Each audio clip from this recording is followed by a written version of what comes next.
Hey guys, it's me, Amaterasu, back with another part to What If Deku Could Control the Sun and Moon. Well, to start off, sorry for my absence yesterday. It's snowing here in Texas and it usually doesn't snow, so my body wasn't ready for that and the weather just had me in a full Nelson, and I couldn't breathe and yeah, yesterday was just an overall shitty day for me, but today I'm feeling slightly better enough to where I can upload. And another thing is we hit 1,000 subscribers. Bro, 1,000. Do you guys know how much 1,000 is? Imagine 1,000 people in one area. That's how many people are subscribed to me. I'm just so fucking happy you don't understand. Anyways, I know y'all are anxious for another video, so let me get on to this. I hope you guys enjoy, and without further ado, roll the intro. Hey Ross, sauce it up.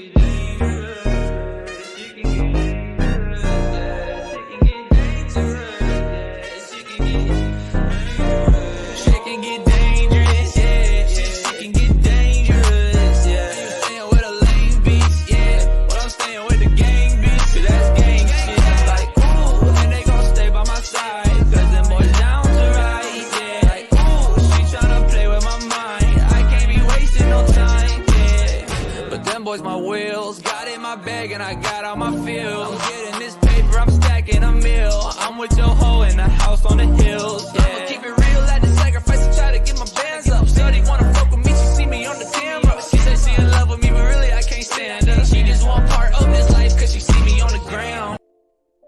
Chapter 5, An Unforeseen Incident. A couple of days after the simulation, Bakugo was being reprimanded and placed into a therapeutic remedial class in order to get his anger into check. Class was back in session as Midoriya was currently creating a notebook for Class 1A as he wrote down bios for everyone and their quirks for future use. He was currently on Yaoyorozu right after his as he wrote down her name and her quirk before writing down a summary of her quirk. He finished her bio and nodded before putting the notebook away and looked forward as Aizawa walked through the door while dragging his sleeping bag with him. Everyone settled down as he made his way to the front of the class and stared at everyone. "Pick a class representative. And quat," he said, and then got into his sleeping bag before passing out just like that. But everyone else didn't care as they all started to raise their hands. "I would like to be it," Ashido said while erratically waving her hand in the air. "I'll gladly be it," Kaminari said to Jiro, who smirked at him and shook her head. Midoriya just sat there as he looked around the room, seeing the excitement of everyone as they all were saying that they wanted to do it. He then looked at Yaoyorozu, who was fidgeting with her hands as she looked around the room and then at everyone's hands. "She must want to be the representative. I think I'd like for her to be it. And quat." He then looked up at Ida, who had stood up and looked at the class. "I say we should decide who it should be, democratic style," he said as he fixed his glasses. People deadpanned at him as his hand was still very much in the air. Midoriya agreed with him as they all voted on who it should be and wrote Yaoyorozu on a piece of paper and passed it to the front of the room. Aizawa woke up from his nap and collected the pieces of paper. He then went over to the board and wrote everyone's names on it before writing numbers next to each of the names. Midoriya looked at the board with shock. "There you have it. Midoriya will now be your class president while Yaoyorozu will be the vice president. Congratulations to the both of you. Now you can go back to whatever you were doing. And quat," Aizawa said before leaving the room with his sleeping bag. Everyone looked at the door in confusion before starting their own conversations. Midoriya just looked at the board with shock. "I got 4 votes, but how?" He was muttering to himself, until Yaoyorozu tapped him and brought him out of his muttering spree. He looked at her, noticing her downcasted look even as she tried to hide it with her smile, which nearly blinded him. She sat on his desk as she grabbed one of his notebooks that he just brought out to continue working on it and looked through all of it before stopping on one of the pages. "Can I see your pencil, Midoriya?" He handed her his pencil and watched as she began to write something down, looking at it several times as if it was an artwork. Nodding, she handed it back to him and smiled. He then looked to see that she was looking through his notebook for the class, more specifically on her own page. He then blushed a bit, but noticed that she wrote some extra information, like her birthday and favorite things. He then turned back to her as he saw her smile that was hiding her sadness, and that didn't go unnoticed as he felt a tug in her direction, and it almost looked like she was glowing a lot less in the sun than the others. He was about to question it, but deemed it as one of his powers and placed his hand on hers. "Yaoyorozu, are you okay?" he asked, seeing her shoulders tense up as her breath hitched, and he felt the exact same tug he felt earlier, only more forceful as the air around her grew more cold and eerie. It was like her light bulb went out as she didn't look at him for a little bit until she turned and had a glare that nearly made him faint because how scary she looked, her eyes piercing his very soul as Midoriya tried not to wet himself at how utter terrifying she looked. It was all silence as Yaoyorozu glared at the poor boy while the boy was starting to sweat, a lot. All of a sudden, someone coughed, causing the two of them to turn and saw Ida looking at the two of them. "Excuse me, but the bell for lunch just rang. Midoriya, would you like to eat with me and Uraka?" Ida asked, noticing that the vice president was glaring at the poor boy. Why yeah I would like TT to dot and quat. He quickly got up and basically bolted out of the room. Ida smiled and turned around to follow his friend to the lunchroom, but still noticed Yaoyorozu's glare intensify when Midoriya answered his question, but didn't question her as he made his way to the lunchroom. Yaoyorozu watched Ida leave the room before looking down sadly as she felt really bad for getting angry at Midoriya for something he didn't have much control over, but she really wanted the position and hearing that she got second place made her snap. She was so used to being first in a lot of things, and she wasn't being arrogant, she just did her very best at everything in order to be the very best she could be. The girl noticed another notebook that Midoriya left and grabbed it before opening it after a little argument she had in her head and turned to see names of people in the class. What intrigued her was the descriptions that they had next to them, learning how Midoriya thinks of them. Then, she had an idea and looked for her name. Flipping through pages, she finally found her name. She then noticed the description, of lack of one, but there was a small bit of writing to it, so she looked and read it. I can't really think of much for her except for that she's really mature, friendly, intelligent, and really beautiful ... and quat. As she read over those words, her mind just went blank as her head malfunctioned. She blushed profusely as her mind was slowly trying to comprehend what was just said and what she just read. Many thoughts were running through her mind as she dropped the notebook, but she didn't care as her face was getting hot and her heart was pounding. He called me beautiful ... and quat. She shook her head as she placed a hand over her chest. She was so confused, but a smile was threatening her lips as her feelings for the boy slowly was brought back. However, her feelings for him were not settled just yet as she wanted to be 100% sure that she liked him for the sake of both of them. It did make her very happy that he thought she was beautiful, but they only just met a couple of days ago. Yaoyorozu sighed and grabbed the notebook she dropped, then made her way to the cafeteria. Her behavior earlier made her heat clench in guilt as she basically lashed out at the boy without even saying anything. I have to apologize to Midoriya, he looks so scared and probably thinks I hate him now ... and quat. She then nodded and had a boost of confidence as she made her way to the cafeteria, already making up a plan to apologize to him. Midoriya was picking at his food as the look on Yaoyorozu's face was etched into his mind. His mood darkened and it showed in his appearance as his eyes seemed dull, and the air around him was a lot less warm feeling. Uraka looked at the boy in concern, but was stopped by Ida, who shook his head. She slumped in her chair as his mood affected her as well as Ida. The whole table sat in silence as they all looked at their food with disinterest, even moving the food away from them. Even when Kaminari, Kirishima, Jiro, Ashido, and Tsuyu joined them, the table was silent. The newcomers looked at Midoriya, and felt that his presence was a lot different from the one he had at the dinner party. "So, congratulations on becoming class president, Midori," Ashido exclaimed as she had a huge smile on her face in order to cheer him up. Kirishima joined in as he patted Midoriya's back and gave him a thumbs up. "Yeah, congratulations bro. You'll do great," he said, and then turned to Kaminari and Jiro, before motioning them to help with brightening his mood. "I did want to become the president, but I feel like you would do a much better job than me, Midoriya," Kaminari said awkwardly and looked sheepishly at Jiro. She sighed and shook her head, and was about to speak until she saw Yaoyorozu walking up to the table. "Midoriya, can we talk?" Midoriya heard Yaoyorozu's voice and stiffened before slowly nodding his head. They both walked off to a spot where they could have some privacy. Once they found the place, Midoriya looked at her with confusion and a hint of fear, but noticed that her demeanor was a lot less hostile, which calmed his nerves a little as he expected the worst. She sighed and then turned around to face Midoriya before bowing down to him, which startled him as she lowered her head to the ground. "I'm very sorry for my behavior this morning. I was extremely jealous and angry because I wanted to become the president of the class, but then you won it, and that made me very mad at you while you didn't do anything wrong. Once again, I'm very sorry for that. Please, I hope we're still friends, Midoriya ... and quat." She lowered her head to the floor as she didn't dare to look up at him. That is until he let out a sigh of relief. "So, that's why you were mad at me. I thought it was because of the notebook bio ... and quat," he said as he chuckled embarrassingly as he scratched his cheek. She looked up at him with shock before getting up and suddenly embraced the boy, which caused his mind to shut down as he felt her press herself onto him as she tightened her embrace and chuckled. Her aroma was intoxicating to him, but was confused on why she was doing. "Why are you hugging me, Yaoyorozu?" he asked, even though he was enjoying himself, not in the perverted way, but rather in an affectionate way. "Well, I was kind of scared that you hated at me, but to think that you thought I was mad over what you put down in your notebook for the class is kind of funny. But I'm glad that you don't !" and quat, she said as she clung to him, smiling as she continued her embrace. To be honest, I thought you hated me, and I also saw that you really wanted to be the representative. I'm sorry for that. Don't be, all thought my previous actions say otherwise. I'm really happy that you won. You know, I can just give you my position in. Midoriya was interrupted as she covered his mouth with her hand as she glared at him, but with a hint of playfulness danced in her eyes as she removed her hand and shook her head at him. No, please don't do that. I voted for myself, but I think that you would do a better job at being the representative than I would. She said as she smiled at him.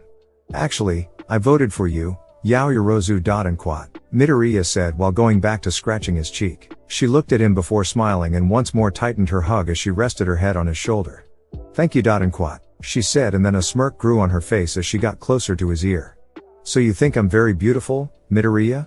She whispered to his ear, causing him to gain a massive blush, but he nodded. She chuckled as she released him from her embrace and smiled at him. He assumed that since she asked that question, she must have read that notebook, but he didn't really mind too much since it was her. Well, thank you for the compliment. Midoriya looked at her before smiling and chuckled to himself as they stood there, looking at each other before she then started to fidget with her hands, twirling her fingers together for a while. He looked at her with concern as she would open her mouth and then close it, repeating those two actions. He also noticed the blush that appeared on her cheeks as she started to stammer out her statement, but then she stopped and looked down in embarrassment. After a couple of minutes of silence, she suddenly grabbed his hands and forced him to look at her. Will you go out on a date with me? She said, breathing heavily as she finally got it out. Midoriya just stared at her before his brain went poof, as his mind was racing at light speed as he was trying to comprehend what she said, even though he knew exactly what she said. He looked at her and then he thought for a moment before looking at her. He steeled his nerves and calmly looked at her. I would gladly go on a date with you. Those words made Yaoyorozu's mind just explode as she was giggling like a schoolgirl as her feelings for him were slowly reaching that 100% certainty. Midoriya was still in shock that the most beautiful girl asked him out on a date, but he slowly accepted it and smiled as he felt even closer to her, and maybe he had a chance to date her, even though they had just recently met, as it seemed a bit surreal like one of those love stories. However, he shook his head at that and the both of them just smiled at each other. All of a sudden, growling could be heard as Midoriya turned to see Yaoyorozu gripping her stomach with embarrassment as the growling continued. Oh right, you still haven't eaten yet, have you? Midoriya asked and she nodded. They were about to leave, but she stopped him. Please, call me Momo, Izuku. She had a sly smile on her face as she saw his reaction and chuckled as she turned around and made her way to the cafeteria. Midoriya shook his head and followed his friend to the cafeteria. A smile on his, they made their way back to the cafeteria where she grabbed her food and led back to the group, seeing Ashido was waving at them. They got back to the table and was greeted by everyone as Midoriya returned to his original seat and Yaoyorozu took the spot next to him. So, your issue is resolved, I take it? Ida said to the both of them, which they nodded, and he nodded back. Everyone else had finished their food and was talking about the next dinner that they had in mind. Apparently, the diner that they had eaten in was getting refurbished, so they had to find somewhere else to go and hang out. Places were thrown around and even Tokoyami and Shoji also partook in the conversation on where to go as they were leaving the room. So, it's between the buffet near the station, the pretty big and popular one, or the sushi place near the cinema. Kaminari said as he looked at everyone. I vote for the sushi place since there is a karaoke right across the street, Ashido said as she started to act like she was holding a microphone and began to sing something off-key, which kind of disturbed and aggravated Jiro as she also knew the song that Ashido was singing. Kirishima also agreed on the sushi place as he really liked that place. Either way, it doesn't matter to me. As long as we have fun and bond, I don't care where we eat. Midoriya said as he ate his now cold noodles. That's why I voted for you, Karo. Tsuyu said to Midoriya. He looked at her in surprise, but thanked her. Thanks Tsuyu, but why though? Midoriya asked, to which the frog girl placed her hand on her chin before looking at him. Your kindness and overall character is what got me to vote for you. At the dinner parties, you always talked to everyone and got everyone's input. That's why I voted for you. Shortened down. It's actually a lot more complicated though. And call me Sue, Karo. Midoriya smiled and nodded to her. I must admit that I voted for you as well, Midoriya. Ida said, which stunned everyone. Didn't you want to become the representative, Ida? You had 0 votes, so you didn't even vote for yourself? Kirishima asked him. Ida sighed before turning to Midoriya. I could have voted for myself, but I saw more potential in Midoriya than myself, so naturally, I voted for him as someone that can fill the position better than me, as I still have a long ways to go before I can surpass Midoriya. He said, a fire burning in his soul as he declared Midoriya his rival. But, the boy smiled as he nodded at his friend's conviction. a bond between the two growing into something more. I also voted for you, Deku. Uraka pipped in as she had a big smile on her face, which the green-haired boy reciprocated. But then, grew a confused look. That makes 3 votes, and I know Momo didn't vote for me, so how did? He then saw Kirishima raise his hand as he smiled at his classmate. I did, bro. I don't much of a reason, but you're the manliest man I've seen ever, so I voted for you. And quat. Midoriya chuckled as he thanked the redhead before they all went back to the conversation about the dinner and where they were going to eat. Eventually they decided on the sushi place, then they were going to go to the karaoke place after. How about Friday, which is in 2 days from now? Yaoyorozu said as she checked her calendar on her phone, then looked at everyone. They agreed and then she sent that to the Class 1A group chat. She pocketed her phone and nodded to everyone as she began to dig into her food, moaning in bliss as her food was delicious. All of a sudden, an alarm suddenly blared as people started to panic as the intercom came on saying that the campus was breached by a villain, which caused everyone to panic and started to run. Midoriya looked around as people were pushing one another trying to evacuate the cafeteria. He got separated from most of the group, but he managed to group up with Tsuyu. Midoriya met up with her, but then was immediately pushed to the window. He then gazed out the window and saw Aizawa and a bunch of reporters before turning back to the crowd.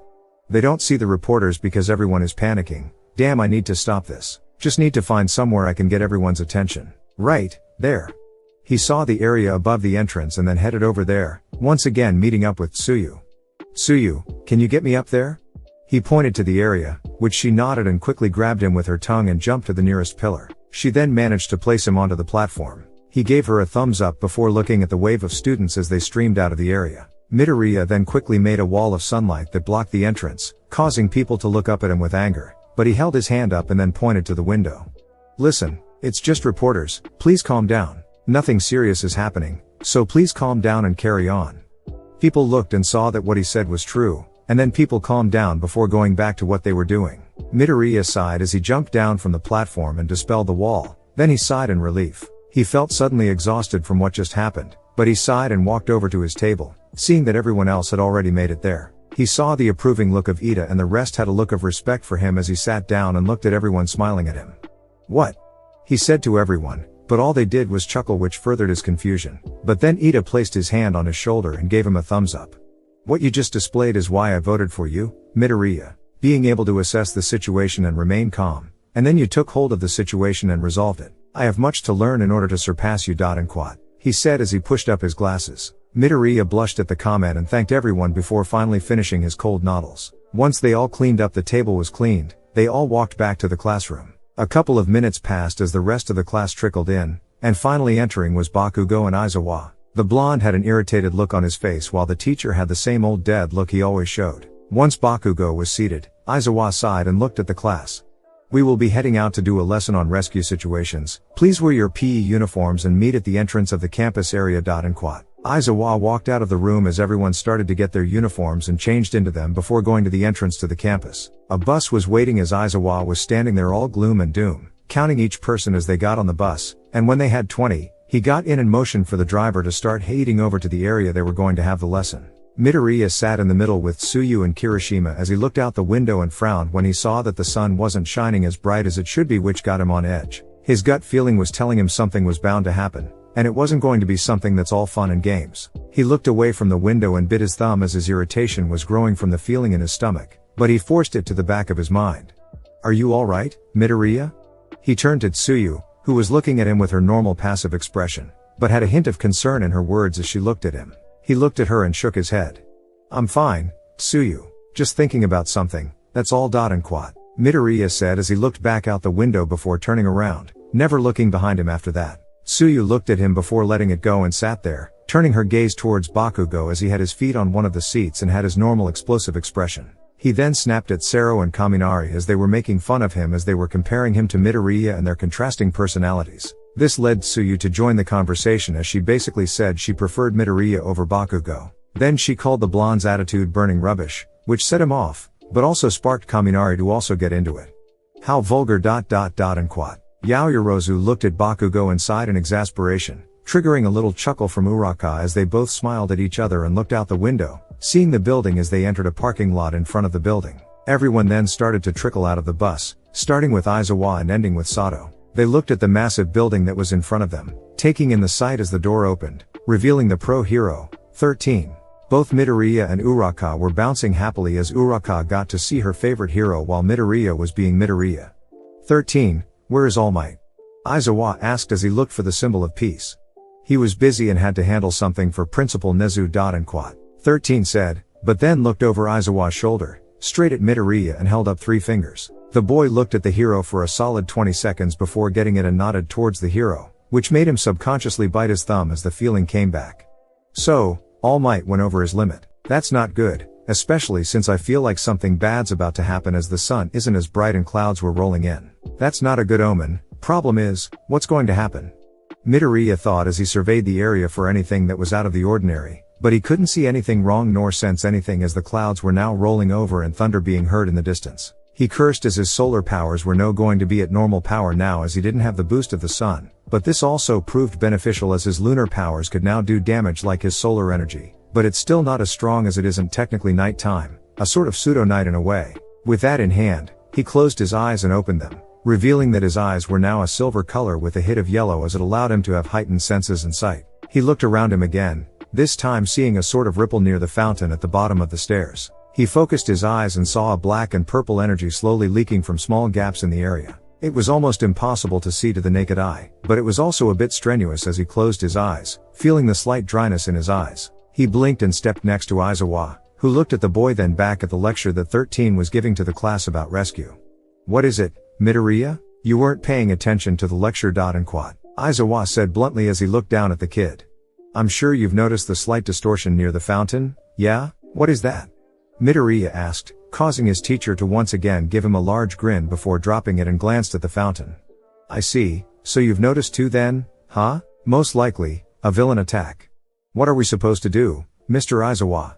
Midoriya asked as the ripples in the fountain area were beginning to get bigger and bigger. Then the boy also noticed ripples beginning to appear all around them, which caused him to grit his teeth as the situation was starting to get a lot worse. Midoriya's tugging feeling in his stomach started to go on overdrive as the ripples started to become more and more intense. By now 13 had stopped teaching as he also noticed the ripples, but Midoriya's classmates were oblivious to what was going on, except for Todoroki and Bakugo as their combat ability triggered their weariness. All of a sudden, a dagger was launched from out of nowhere as it bolted through the air and almost hit Jiro, but Midoriya was able to react fast enough and brought forth a barrier in front of her. The weapon collided with the barrier and was stuck in it. Then, the barrier hummed as it absorbed the dagger and transformed it into energy. Jiro looked at Midoriya with appreciation and fear. The boy then turned towards the direction the dagger was thrown and glared at the area. Damn it, my suspicions were correct. We're about to be surrounded by a bunch of villains with little to no actual combat experience. This will be rough. Midoriya thought as he then turned towards the fountain as there was a sudden release of energy. There he saw the black and purple energy slowly leak out of an opening. But then someone forcibly ripped the opening as it revealed a man with several hands all around his arms and one that was covering his face. Following suit was man in a suit, but his entire body was made of black and purple mist, which looked exactly like the mist that appeared all over the bottom area. After that, a bunch of people appeared as a mass of people were now at the bottom of the stairs. Midoriya soon noticed the energy that was near the group as it retreated down to the ground level. He eyed the mist guy and marked him as the culprit. He must be the one responsible for the mist. So he can teleport people using that mist, but can he control it so he can place anything where he sees fit? If he does, then this will be even tougher if he manages to split us up. And Quat. Midoriya clenched his fist as he felt a battle was about to take place and this will be one they had to win. So, they were the ones that triggered the alarm this morning. And Quat. Aizawa said as his capture gear and his googles became visible as he looked at the man in the middle. The man seemed to know that he was being looked at and laughed out loud. His menacing laugh rang through the building, causing many of the students to flinch at the humorous laugh. He stopped as he looked around before scratching his head roughly. Where is All Might? My sources says he was supposed to be here, not a bunch of UA kids and their teachers. No matter, we can just kill them all. Now that we'll get his attention, he shouted out, causing Midoriya to look at him in confusion before slowly piecing it together and brought his hand to his chin. So, they planned on All Might being here so that they can kill him, and Mr. Aizawa said that they might have triggered the alarm, not the reporters. Whoever we're facing, they are really dangerous. And Quat. Midoriya gritted his teeth as he now saw that combat was unavoidable as villains started to charge forward, running up the steps as their crazed looks had bloodlust written all over them. Midoriya was scared for his life, but right now, that didn't matter as he looked at the waves of villains coming up the steps. Damn, Looks like we have no choice but to fight ! And quote. Chapter 6, Attack on Class 1A. Midoriya was about to fight, but Aizawa blocked him as the pro hero placed his goggles on his face and his scarf began to float. No, stay here with the rest of your class as you're one of the only people that can fight. Leave this to me, after all, I am a hero. And quote. Aizawa said as he parried a punch that came his way and sucker punched the villain in the gut while capturing some villains and used them as a wrecking ball, knocking down them left and right before dropping them on top of some more. The villains focused their attacks on the pro hero as they saw him as the immediate threat. 13 had everyone huddled together as he watched over the class. People were looking on with worry as they heard the sounds of combat while Midoriya was looking around as he felt the presence of somebody nearby and quickly looked as the purple mist began to envelope the group. After some time, Ida looked around and saw over half of their class was gone as the man made of mist appeared and bowed to them. Hello there, young UA students. My name is Kurogiri and we are the League of Villains. And quote. He motioned to himself and the crowd. 13 didn't respond as he sucked in the villain, but Kurogiri used the pro hero's quirk against him as he let himself get sucked in and then basically tore the hero apart. He then looked as the rest of the students blocking his way as Shoji and Tokoyami were the vanguard while Uraka and Hagakure were the rearguard, protecting the fallen hero as they were scared, but they knew that their lives were on the line. Ida was worried as he didn't see Midoriya, Bakugo, Todoroki, or Yaoyorozu, which he cursed as they were the top 4 strongest in the class, according to him. He felt a hand on his shoulder and saw Koda looking really nervous, but he had a look that said that he was ready for anything. Ida nodded and stood in the vanguard with the rest as they were about to be in a different ballpark. Fear was evident in the group as they never faced a villain before, but they were about to experience it firsthand. Everyone, we need to survive this, Ida yelled out, and was followed by voices of agreement as they faced Kurogiri and the attack of the villains. Midoriya gained conscious as he looked around, noticing the copious amount of water in his vision, until he saw that he was underwater. He quickly looked around as he then started to swim up, and then sensed something that was coming face to his left. Not even looking at the direction, Midoriya quickly dodged to the left and sent a beam of light that connected with a guy with a shark face. He then was grabbed by something and pulled him out of the water, and placed him on the boat deck. He gasped for breath as he then saw Mineta getting slammed onto the deck with a loud cry in pain. He then saw Tsuyu getting onto the deck as she looked at Midoriya and smiled as she then turned to the purple-haired boy with a glare. Thanks for that, Su. And quote. Midoriya said as he recovered from the warping and looked around them and noticed that they were in the water simulation. Then he looked and saw shadows making their way towards the boat. He then focused on those shadows and saw that there was a massive amount of villains lurking in the water and cursed as he looked at his 2 companions. Well, one as he saw Mineta freaking out and was basically out of commission, leaving him with just Tsuyu, but he looked up as he saw that the clouds had began to disperse, and the rays of the sun began to pierce through some of the clouds and grinned. He then looked as he saw the villains began to gather around the boat, waiting as they stared at the trio with bloodlust. We may have the advantage here. And quote. Midoriya said as he looked at his 2 companions, one giving him a confused look. Are you insane? How in the world do we have the advantage? The other yelled out as tears were running down his face as he then went back to curling himself up into a ball and cried as he thought it was over. Karo, what do you mean, Midoriya? Tsuyu asked. He smirked and held up 2 fingers. We have 2 advantages, one is the element of surprise. And quote. He said to her, but she looked at him confused. What does that mean, Karo? And quote. She asked, bringing her finger to her chin. He smiled and pointed to her.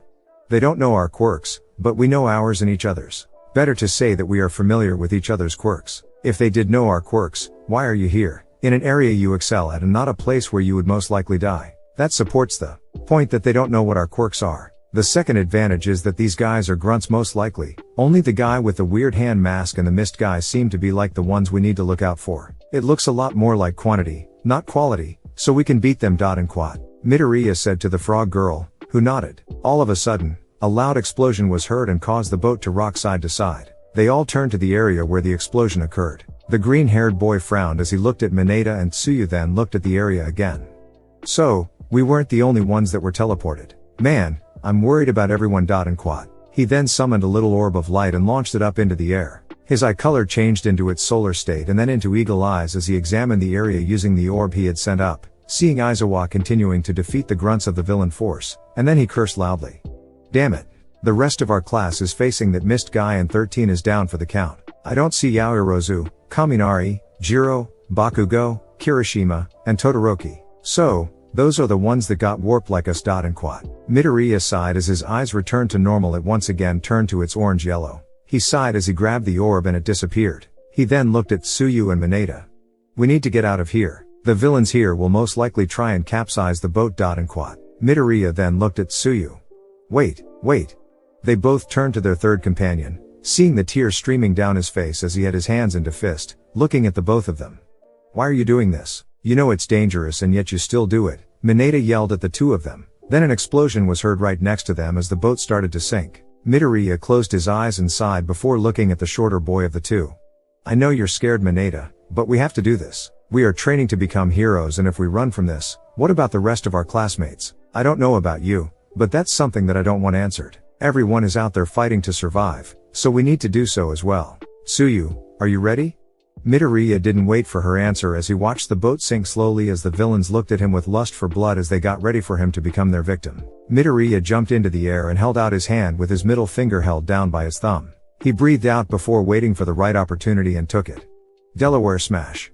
Midoriya flicked his middle finger as Ofa energy released, sending a large shockwave into the water and while creating a large amount of wind. The move displaced the water and then a couple of seconds later a large vortex of water appeared as the quick displacement and the rushing water as it rapidly collected itself ensnared the villains.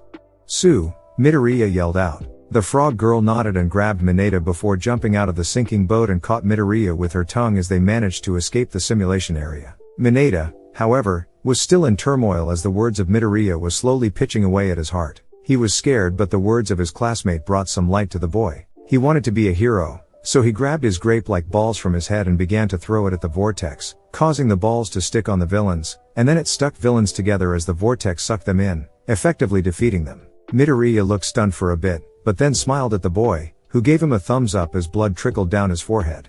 Ida, go. We can cover you while you go get help, Shoji said as he blocked an attack from Kurogiri. The black-haired boy was conflicted as he didn't want to leave his classmates behind, but his gut feeling was telling him to go while his mind was telling him to stay and protect his classmates.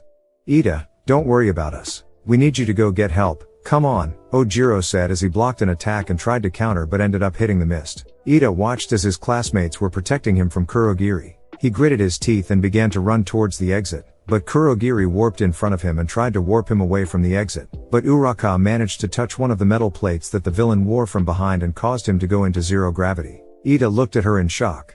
Go Ida, we'll be alright. She said to him. He looked at her before nodding and zoomed out of the building, bolting to the academy with a serious look on his face. I will protect my classmates, Ida said as he picked up his speed. Kurogiri grunted and warped to the hand-masked man. Shigaraki, 13 has been dealt with, but a student left to get help. This is a bus. Kurogiri said to Shigaraki, who grew frustrated as he clawed at his face with irritation. We won't be able to handle reinforcements, but we can kill these students before they arrive. The hand-masked man said as he let out a maniacal laugh. The laugh was heard throughout the building, sending shivers through all of the students. Damn, that was creepy. Jiro said as she hid underneath the electric-resistant blanket created by Yaoyorozu as Kaminari was electrocuting everyone in the vicinity with his quirk. Jiro sighed as she looked at the rocky terrain they were in, then her eyes landed on Yaoyorozu, or more specifically the lack of covering of her chest area, showing her endowments to the petite girl, which caused her to go self-conscious and placed her hands on her chest. Lucky. Jiro stared at the black-haired girl with envy, but then she shook her head and got her attention. Ah, Yamomo. Your top is ripped. Jiro said as she fought back a blush. Yaoyorozu looked down and saw her chest was in full view, but she shrugged and made herself a black bra. Hey, can you help me with this, Jiro? The purple-haired girl nodded and grabbed the bra from her and helped her put it on, taking a couple of minutes, but they were in no rush as Kaminari had defeated all of the villains. Both of the girls emerged from the blanket and looked at all of the fried villains, then they sighed in relief as they were safe for now. Hey Kaminari, what are you do? Jiro turned the boy around and nearly died laughing. His face looked like an idiot as he had his hands in thumbs up as he walked around the area. Jiro was rolling on the ground laughing as she couldn't get the face out of her mind. Yaoyorozu chuckled at her friends, but frowned when she heard several more explosions that were occurring all around them. Midoriya, I hope you're okay. She sighed as she looked up at the sky. Move out of the way, bastards, Bakugo yelled as he fired off several explosions while Kirishima was fighting right next to him at the run simulation. Both of them were defeating villains left and right. This guy is crazy. One of the villains said as he tried to escape, but was caught by Kirishima as he was then beaten into a pulp. They continued their fight through the area as more and more villains just kept on coming and coming. The fuck out of my way, Bakugo yelled out and launched a massive explosion, knocking out the majority of the villains that were there. A feral grin appeared on the blonde's lips as he continued to massacre the forces of villains in his way, and with Kirishima taking out the stragglers, they were an unstoppable force that penetrated the villain forces with ease. The hell is this kid? Ice covered the entire area as Todoroki looked at everyone passively as he froze everything in his path. Many of the villains tried to attack the boy, but were soundly defeated as all he did was freeze them. He walked past the numerous amount of villains that he froze and turned to one of them. "Why are you guys here?" Todoroki said, causing the villain to gulp as he saw the growing of ice behind the boy. After a couple of seconds, the villain cracked and told him that they were planning on killing All Might, which caused the boy to look at him before freezing the villains and leaving the area to gain more information on the situation. And he decided to go to the middle of the building. Midoriya, Mineta, and Tsuyu were hiding behind some bushes as the battle was raging on. Mineta was hyperventilating as he hid behind the bush. The other two were scouting the area, and found a better spot to hide, so they managed to sneak their way over to there, and now they were even closer to the stairs where most of the class was there. "We're almost there, just got to keep on going ... and quat," Midoriya said, but all of a sudden, a loud crash was heard. The three of them hid as they peeked and saw that Aizawa was pinned to the ground by a mysterious black figure with its brain visible and a beak. Following it was the ringleader of the attack as he looked at the pro-hero with a sinister grin as he knelt next to Aizawa. "What happened? I thought that you were going to stop us, Eraserhead?" Shigaraki then started to laugh loudly as the beast still had Aizawa under his foot. Midoriya had sweat beating down his forehead as he felt uneasy about that thing that had his teacher pinned. The green-haired boy felt his heartbeat increase as he didn't know what to do as he needed to get to safety, but that thing was something that needed to be handled right away as almost none of Class 1A was able to beat it if it beat a pro-hero. He bit his thumb in irritation as he was trying to come up with plans, but was having no luck in doing so, which pissed him off a bit. That was all interrupted as the hiding spot that they were using was thrown to the side as Midoriya was now face to face with the hand-masked man. The green-haired boy cursed inward as he didn't notice the presence right next to them as Shigaraki smiled down at the students. "Ah, I see you'll be my first kill of the day." He suddenly appeared in front of Tsuyu, catching Midoriya off guard as the villain slowly closed his hand around the girl's face, which caused Midoriya to react. "Get away from her," he said and launched a Detroit smash at Shigaraki, but felt nothing as his fist collided with the beast thing. What made the boy surprised is that his punch did no damage to the creature, except for making it mad as it screeched and whacked Midoriya across the chest, sending him flying into the wall. The boy coughed out and grunted as he wasn't able to react in time with a barrier, but he grew even more fearful as he was about to see Tsuyu get killed as he saw Shigaraki decay a piece of metal with his other hand, and then he imagined Tsuyu doing the same. He gritted his teeth. He rushed forward and tried to attack the villain, but once again was blocked by the beast. He cursed as he didn't see a way through this, but then saw Aizawa still moving as his quirk was activated, and then he followed the teacher's gaze to Shigaraki, which gave him the necessary things for him to save his two companions. "Apotheon," Midoriya shouted and produced the solar bow. He pulled the string back and inhaled. A large amount of energy appeared as orange and yellow aura appeared around the boy as his hair gained a tint of orange. Once he felt that it was enough, he let go of the arrow and it collided with the beast, sending it right into Shigaraki, who had placed his hand on Tsuyu, but his quirk was erased by Aizawa. The two of them crashed into the fountain area, giving Midoriya enough time to grab Aizawa and handed him over to Tsuyu, who was still shaken up from what just happened. The boy noticed this and placed both of his hands on her shoulder. Mineta, we need to get Mr. Aizawa out of here, please, get him to safety. And quat. She nodded slowly as she picked up their homeroom teacher, and she was about to leave, but turned to Midoriya. "Karo, what about you?" she asked him. "I'll try and hold these guys off, just go," he shouted as he saw the figures emerging from the fountain area and got ready as he held the bow in his hands, charging it up for another shot. Tsuyu looked at him before nodding and made her way to the top of the stairs, but Kurogiri appeared in front of her and Mineta. "I'm afraid that you guys can." Midoriya launched several arrows at the villain, nicking the metal plates, forcing the villain to get behind his mist, but that allowed Midoriya to close the gap and sent a ray of light directly to Kurogiri's weak point, sending him flying. He nodded to Tsuyu, who nodded back and ran up the stairs with Mineta in tow. Midoriya watched as they made their way to the top and disappeared after they reached the top. He sighed, then turned back towards the villains. "Nomu, kill that bastard." He heard Shigaraki's voice and a loud screech was heard. Nomu was barreling towards him. Apotheon hummed in his hand as he began to shoot rays of light at the beast, creating several wounds on the beast, much to Shigaraki's shock as Midoriya was laying down a barrage of arrows, which were creating cuts on Nomu's body and they weren't regenerating due to the solar power in the arrows. Once Nomu was close enough, he threw Apotheon at Nomu, and it created a huge flash of light, blinding Nomu, Shigaraki, and Kurogiri, allowing Midoriya to quickly grab Kurogiri by the plates and smashed him to the ground. Detroit Smash.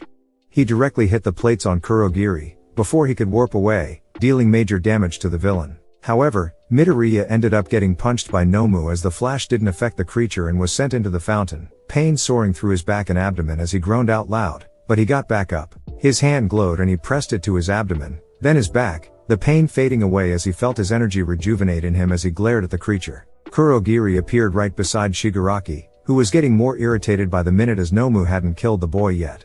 Damn it Nomu, why isn't he dead yet? The villain hollered out, which caused Nomu to perk up and then once again charged at Midoriya, only this faster as he shoulder charged Midoriya, causing the boy to go on the defensive as Nomu started to punch the barrier around Midoriya at a rapid pace, making cracks on the barrier. The boy felt the recoil of the barrier and quickly dispersed it while rolling to the side of the beast and sent a solar beam at him, forcing it back. Damn it ... and quat. Midoriya grunted as he was starting to grow tired from all of this. I can't use Ofa as it seems like it can somehow absorb the damage of it, so I'm forced to use Celestial Homage. But, it's very tiring after some time ... and quat. He gritted his teeth and dodged Nomu's punch and fired off several beams of light that pierced the body of it, but it shrugged it off and screeched even louder, forcing him to cover his ears. Nomu used this opportunity to kill Midoriya, but was sent flying back as Midoriya fired off a huge beam of light. He dropped to his knees and panted. He then quickly sent a solar-infused roundhouse at Shigaraki trying to kill him from behind, and then punched him with solar energy that sent him flying into Nomu. Midoriya then sent a Delaware smash at Kurogiri, who was slowly recovering from the earlier attack, only to incapacitate some more. Why won't you die? Shigaraki yelled at Midoriya, and Nomu charged once more at the young boy, but once again missed its punch as Midoriya parried the punch and sent a beam of light into Nomu's stomach, and then held his hand up to the sky and sent a massive ball of light that collided with the Nomu. A loud screech was heard as it made direct contact with the creature, but it didn't take it down, much to Midoriya's dismay. It was even angrier than before as it punched the tired Midoriya, sending the boy into the stairs. He coughed out blood as he impacted the stairs. The rough edges made it feel like he broke some of his bones, but he didn't care about that as he stood up. One of his eyes was closed as he breathed heavily while glaring at the villains. He grunted as he felt very tired from the fight, but he forced himself to continue forward as he sent a wave of light, hitting Nomu and sent it into Shigaraki, and then he clasped both of his hands together. Both were glowing as a beam of light came crashing down on them. It's not over yet ... and quat. He huffed out as he saw both of them. He took a step forward, but then a sudden pain shot through his left side as he grunted and got onto his knees as he spat out blood. He wiped his mouth with his PE uniform. Damn it, I'm at my limit ... and quat. Exhaustion and fatigue was overtaking his body. He dodged to the left, but wasn't fast enough and ended up getting smashed into the stairs as he groaned in pain as Nomu had him in his hands. He grunted as he tried to escape, but was unable to as he felt too tired to do anything. But he still tried as he sent a beam of light that pierced through Nomu's skin, but the creature kept on strangling the boy. Shigaraki's laugh could be heard as he made his way over to Midoriya, a smug grin plastered on his face. What happened? Are you too tired to fight? Sad for you.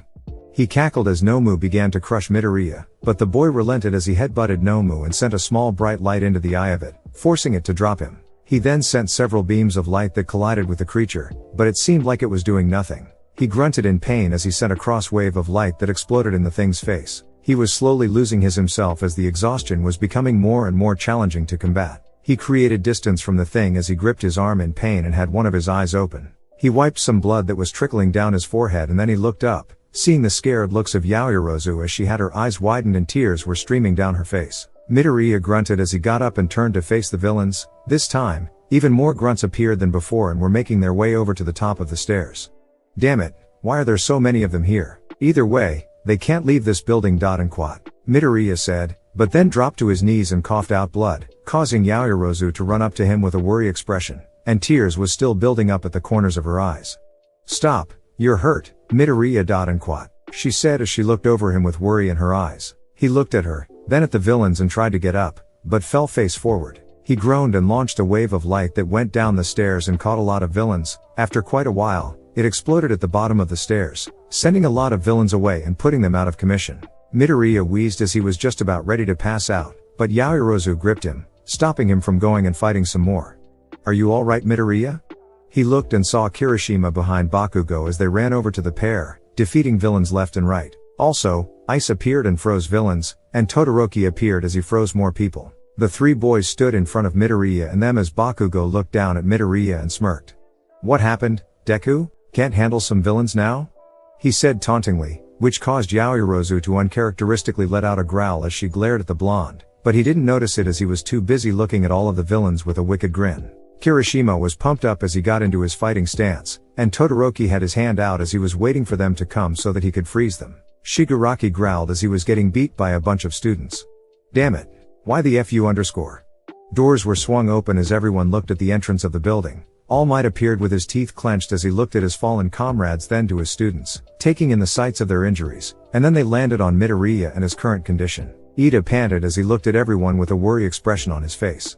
Do not fear, for I am here. All Might ripped his tie off as he glared at Shigaraki, who had a massive grin on his face. The number 1 hero walked in front of Midoriya and them.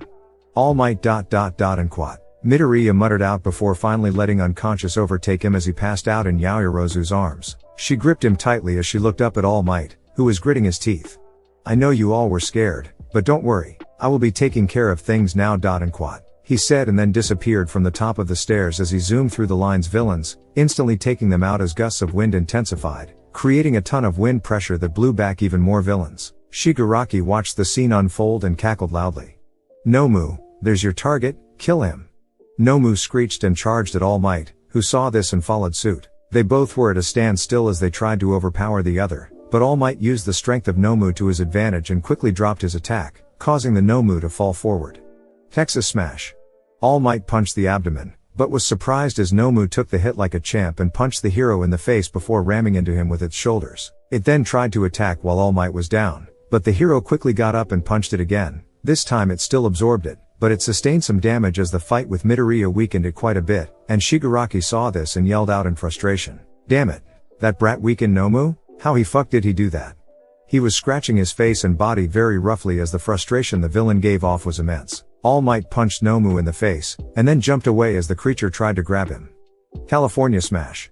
His heel connected with the top of Nomu's head, which caused it to screech in pain and anger as it landed some good hits on the hero, and that forced All Might back. Blood fell at the corner of his lip, which he wiped, as he looked at the creature. He then dashed forward and quickly landed more punches on the thing, which the Nomu reciprocated as they basically had a punch out. All Might felt the power of the creature, but he didn't falter as he increased the speed and power of the punches. He slowly overpowered Nomu and with that he landed an uppercut and then smashed the thing into the ground, creating a small earthquake in the area. Nomu got up and then looked up to see All Might above him as he had his fist ready and wind picking up around the hero. Detroit Smash. His fist collided with the being as huge crash was heard followed by cracks forming all the way to the stairs as All Might put everything in that punch as it pierced through Nomu's guard and connect with the head of it. A large amount of debris and dust kicked up. People shielded their bodies as the force of the punch sent a huge amount of wind that pushed everyone back. Yaoyorozu shielded Midoriya and herself from the dust as she held his body close to her and turned the other way. Shigaraki didn't even bother shielding his body as he was stomping the ground in rage as he saw that Nomu had been defeated when the dust cleared. Damn it. What the fuck? He yelled out, but then was shot in the knee and legs before Kurogiri, who had recovered, shielded him from the bullets. We need to got, or we'll get caught. And quat. Kurogiri said. Shigaraki growled, but nodded as he then looked at the top of the stairs, more specifically, at Midoriya. You may have won today, but the League of Villains will kill you all, especially you All Might, and that green-haired boy, too, Shigaraki said, and Kurogiri teleported them out of there, leaving Nomu and the grunts behind. Snipe holstered his gun as the rest of the pro heroes had arrived and assisted the police force as they rounded up all the villains, including Nomu, and were also attending to the wounded. Out of all the students, only Midoriya required immediate attention, as he suffered the most injuries in the process, while all the rest of them had cuts or bruises, but nothing too serious. All Might watched them wheel in Midoriya to the ambulance and Yaoyorozu opted to accompany them as they rushed out of there while the rest of the class was being brought in for questioning. I'm sorry, young Midoriya. If I was here quicker, you wouldn't be in that condition, but I'm proud of you for protecting your friends and not giving up. And quat. All Might then looked as he saw his two companions, who were both in critical condition from the villain attack. Ida walked out of the area after he was questioned and met up with some of his classmates as they were sitting at the entrance of the building. None of them dared to say anything as they all sat in silence. Their faces had all the same expression on them. Fear. They had faced a bunch of villains, and some of them nearly died from the attack. All of them were scared as they didn't have the experience that the stars of the class had. Ida remembered the condition of Midoriya's body and clenched his fist in self-disappointment. All I did was get help from the academy, but Midoriya faced the creature all by himself, and even when he was injured tried to protect everyone else from getting hurt or worse. I can probably say that, if Midoriya wasn't here, we'd probably be in serious condition, even killed and quat. He sat next to Uraka. She gave him a sad smile as she went back to looking at the ground for the time being. Yaoyorozu watched Midoriya's chest rise and fall slowly as she looked at his state, bandages covering most of his body, except for his face, and even then it had a small patch for his left eye. She lightly grasped his hand and gently squeezed it as she frowned at his current state. But, she then looked at her own hands, and clenched them as tears started to fall from her eyes.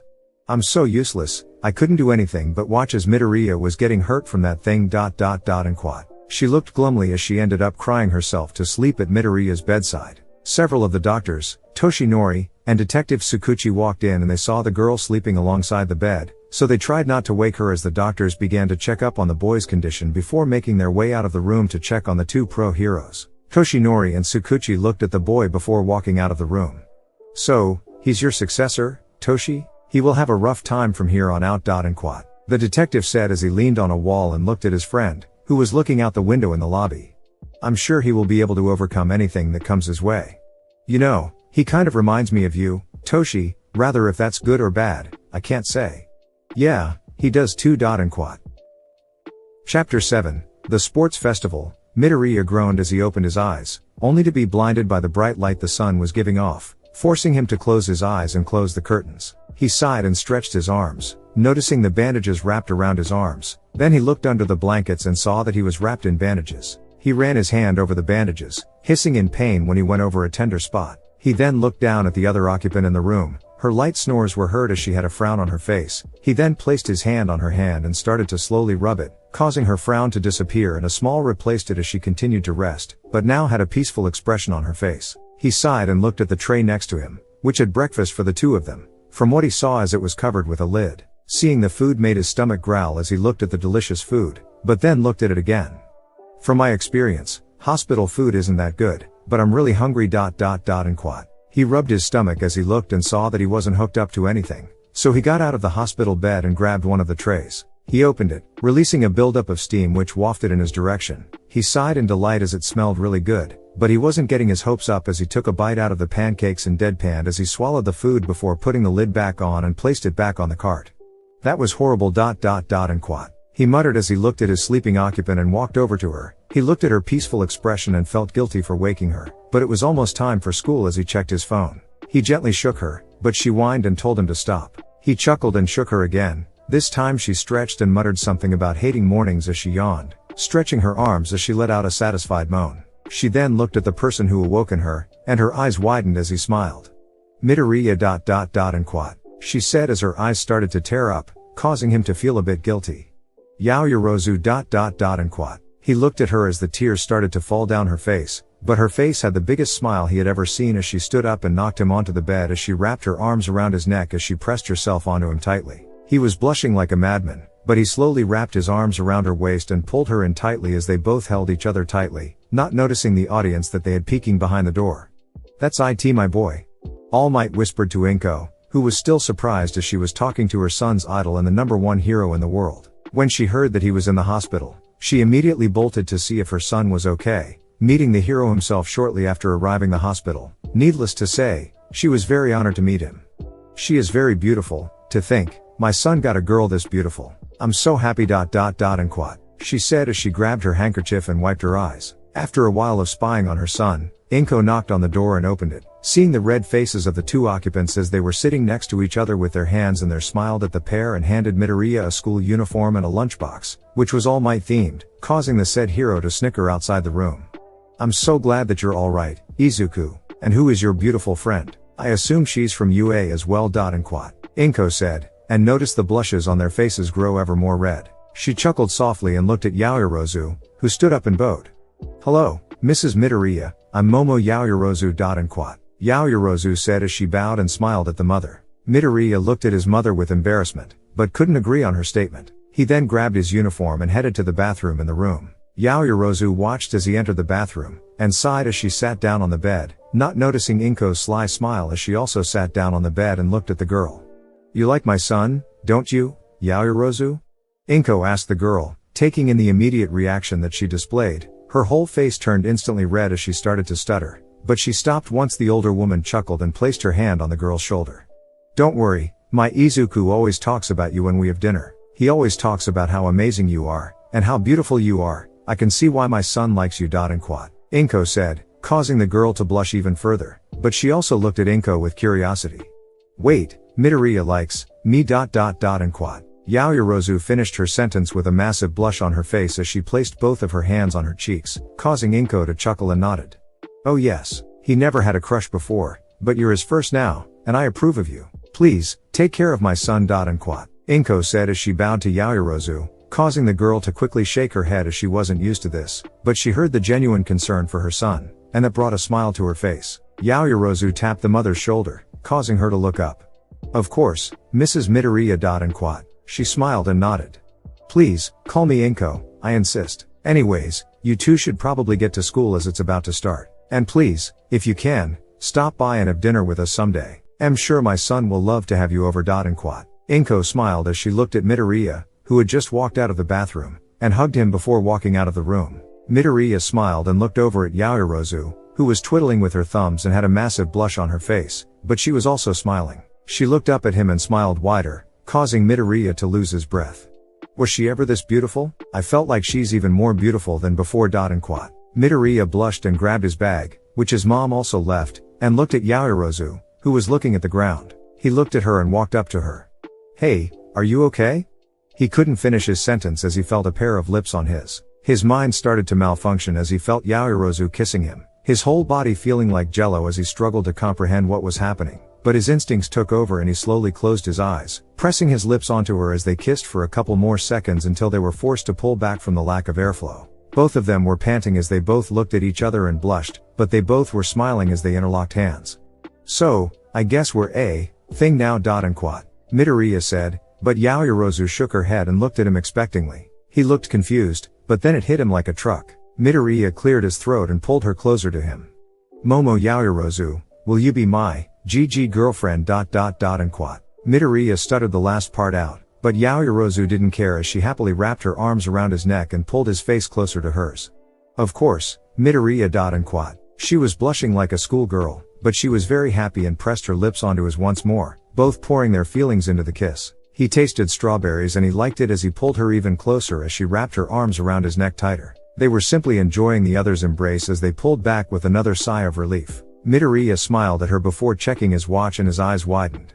Crap, we have about 5 minutes until class starts, he said to Yaoyorozu, who also was shocked, and they sprinted out of the hospital, not knowing if Midoriya was discharged from the hospital. But they didn't care as they sped to the academy, but at the rate they were going to be late for class, and that wasn't good as they were the representatives of the class. Midoriya was thinking of a way for them to get there in time, until he suddenly stopped, causing Yaoyorozu to stop. Why'd you stop, Izuku? She asked as he bent down and looked at her. Get on, Yaoyorozu, I'm going to get us there. She looked at him incredulously, but she quickly got on and grabbed Midoriya's bag as she wrapped her arms around her neck after placing both their bags on her little hanger that she made just now. Hold on. He powered over through his leg and he took off, racing past people as he sped past, and within a couple of seconds, they were almost there. Yaoyorozu was holding on tightly as she was scared, but also was enjoying it as she never felt this before, and it felt nice to piggyback ride on Midoriya. They made it past the gates and Midoriya stopped as Yaoyorozu hopped off and they made a dash for their classroom, getting there shortly before the bell rang. Both of them panting as everyone was looking at them. Some had a look of suspicion, while Ida was doing his weird hand motions as he walked up to the two of them. As class representatives, you should be the first ones here, and yet both of you are almost late for class, Ida exclaimed, while the rest of the class let out a sigh of exasperation. After that, all three of them sat down as the bell rang, signaling that class had started. Who do you think is going to be teaching homeroom, Sue? Ashido said as she leaned her chair back to the point where Tsuyu placed her hands on it from going too far back. I don't know, Karo. Mr. Aizawa should still be in the hospital. Tsuyu said as the doors to the classroom opened, revealing Aizawa, wrapped in bandages from head to toe, as he slowly made his way to the front of the class and then looked at everyone. Alright, it's a new day, but your battle isn't over yet. Several students began to panic as they thought that there was another villain attack happening. Are you freaking kidding me?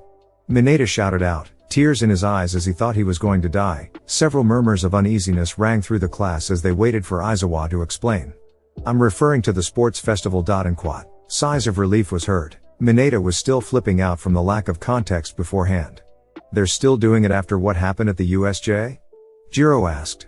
They're still doing it as a sign that we've dealt with the situation, plus security will be beefed up than previous years. However, this will be the time for you to shine. This is an important event, so you better give your best effort if you want to be a pro hero. Stand out from the rest, get noticed by the hero agencies. It will begin in 2 weeks, be prepared to do your best at the festival. Class dismissed. Aizawa said as he then left the classroom, dragging his sleeping bag with him. Oh man, I'm so pumped for this event, Kirishima said to Sero, Sato, and Kaminari. Midoriya looked at everyone as he looked at his notebook he created during Aizawa's little lecture over the sports festival. The notebook had a plan for training over the 2-week period, and he smiled at it after making an optimal plan. He smiled as felt psyched for the event. Over the 2 weeks leading up to the festival, Midoriya was primarily focusing on his lunar powers, more specifically, his defensive capabilities during the day, figuring out how to use it effectively alongside his solar powers. So, he spent most of the 2 weeks coming up with abilities that would further enhance his combat prowess, while also building up his body, but he didn't forget to train Ofa for at least an hour over the weeks. But, there was an uneasy tension running through his mind as he trained Celestial Homage, and his weapons as well, but he always had this unshakable feeling that he wasn't tapping into his true potential, and that irked him. Damn it, he yelled out as he watched his moonlight barrier was shattered so easily by a cannon that Yaoyorozu had made as she wanted to help him. The sun was beating down on him as he created another barrier and once again did the exact same test, which also yielded the exact same result. Frustrated, he threw his water bottle as the contents spilled all over the ground, causing his companion to run over to him in concern. She saw him clenching his fist as he looked at the thrown water bottle. What am I doing wrong? Midoriya asked as he went over to his bag and grabbed his notebook for himself and flipped through the pages until he got to his lunar section and looked at everything that he had written down. Yaoyorozu looked over his shoulder and watched as he furiously wrote down notes and started to sigh, burying his head into his hands and yelled out in frustration. She looked concerned, but she grabbed his notebook and started to look at everything he had written down in both sections. She looked hard and a light bulb suddenly went off in her head. Maybe you're thinking this wrong, Izuku. Instead of thinking them as two separate quirks, think of them as a conjoining quirk. Your rhetoric in the notes make it seem like you're just pushing one of them away while you train. I read in a book that the sun and moon are opposites, but they also complement each other in many different ways. The yin and yang symbol can represent the light and darkness of the sun and moon, respectively. I think you should incorporate both of lunar and solar, with of course the time of day in consideration. Yaoyorozu said. Midoriya looked at her in shock before suddenly picking her up and spun her around, a large smile on his face. She was blushing hard, but had a huge smile on her face as she wrapped her arms around his neck.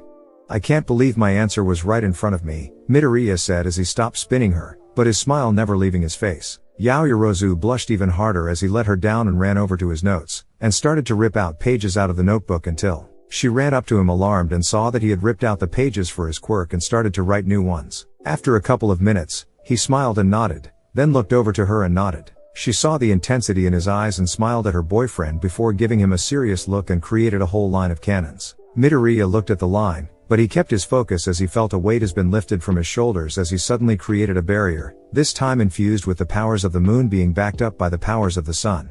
His whole demeanor changed as his eyes were now a dance of silver and yellow. The sun started to glow even brighter as he looked at Yaoyorozu and nodded. She nodded and fired all of the cannons, a wave of cannonballs rushing towards the green-haired boy, but he calmed his nerves, clearing his mind, and imagined that the barrier was impenetrable. All of a sudden, he saw what appeared to be two figures placing their hands on the barrier and it somehow empowered the barrier. Midoriya focused all of his energy and watched as the cannonballs impacted the shield, shattering almost all of them, except for one as he absorbed it and molded it into energy. He disengaged the barrier and didn't even feel tired. In fact, he felt rejuvenated.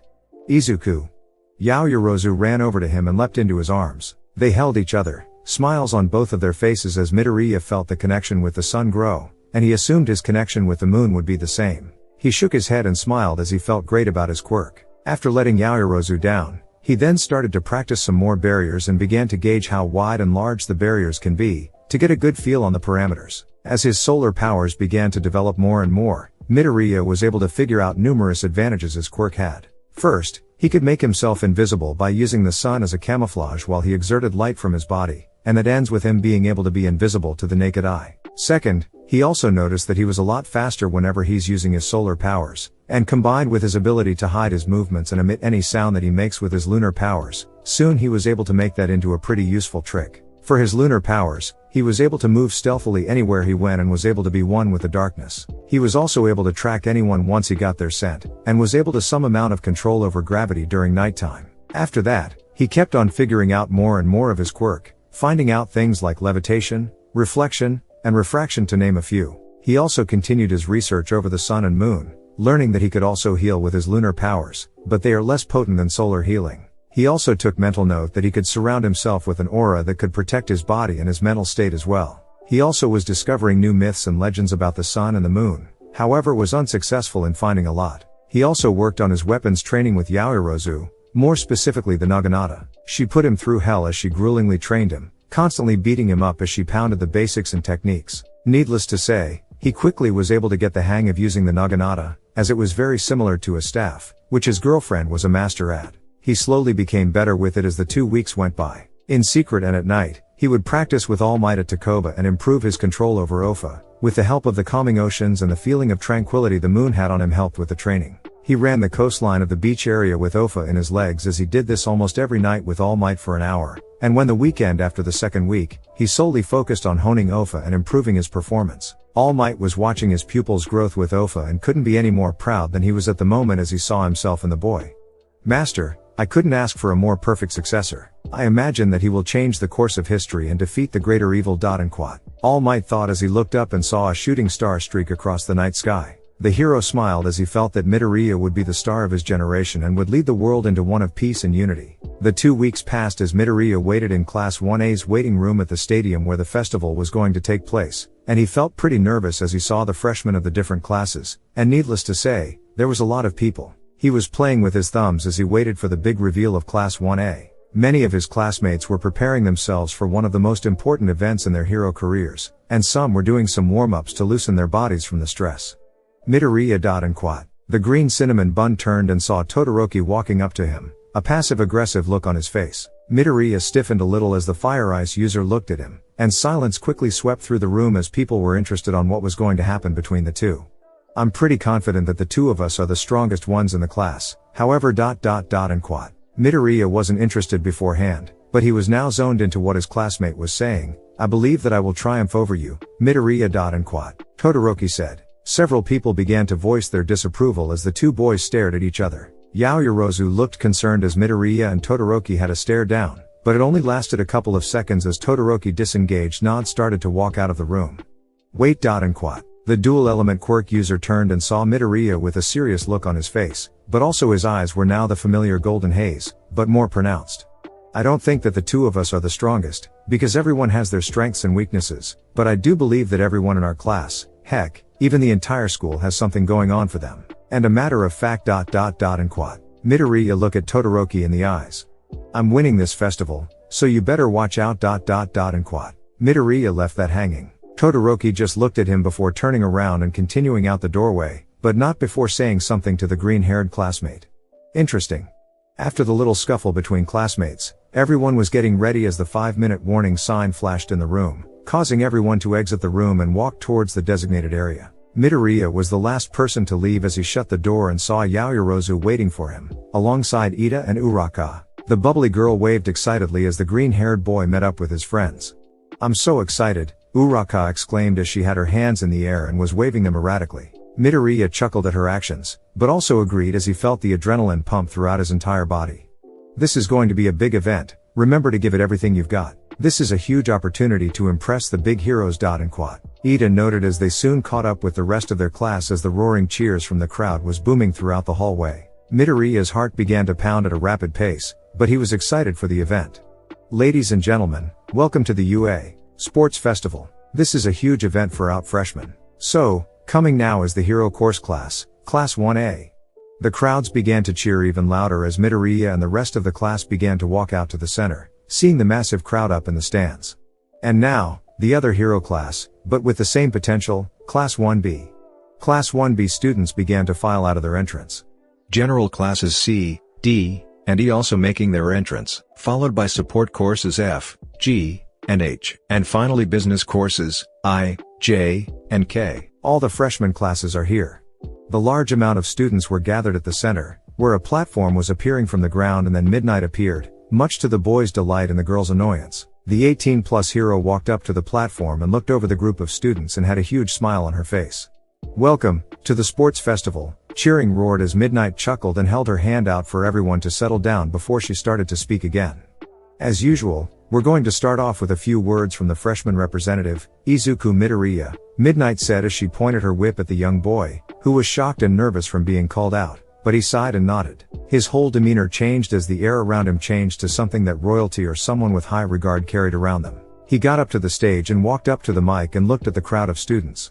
"I'll try and keep this short, but this is something that has been on my chest for a while. This is probably a major stepping stone in our lives as we strive to become pro-heroes in the future. And this is yet another chapter in our lives, and we need to make the most of it as we don't get many options to put forth ourselves. I'm sure all of you are going to be gunning for the top spot, and frankly, so am I, and I'm going to be putting maximum effort in this event. So, I don't want to see anything but the best out of you, all of you. And in the crowds, I hope you can feel our emotions as we go through with the festival, and I hope we look like future pro-heroes. Thank you. And quote. Midoriya concluded his speech and bowed before the crowd and walked off the stage. Everyone was speechless, but a small little clap turned to a roaring crowd of applause as everyone was starting to get pumped from the speech he just said. "That was an amazing speech, Midoriya. Excellent work," Ida said as Midoriya went back to his class. "Great job, Midoriya," Uraka said as she slapped his arm. "Man, bro, you got me all psyched up for this festival," Kirishima said as he cracked his knuckles. Midoriya chuckled as Midnight walked back towards the mic.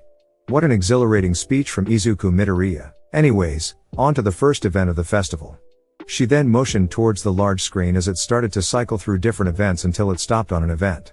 "The first event is an obstacle race," Midnight said as the crowds began to grow excited. Midnight began to explain the rules. Within the borders of the race, students were allowed to do anything, with of course obvious restrictions. Soon, the group of students began to file into the area where they were supposed to go to start the race at. Midoriya ended up somewhere in the front as he noticed the cramped spacing in the tunnel that they were in, which triggered a sort of warning in his mind.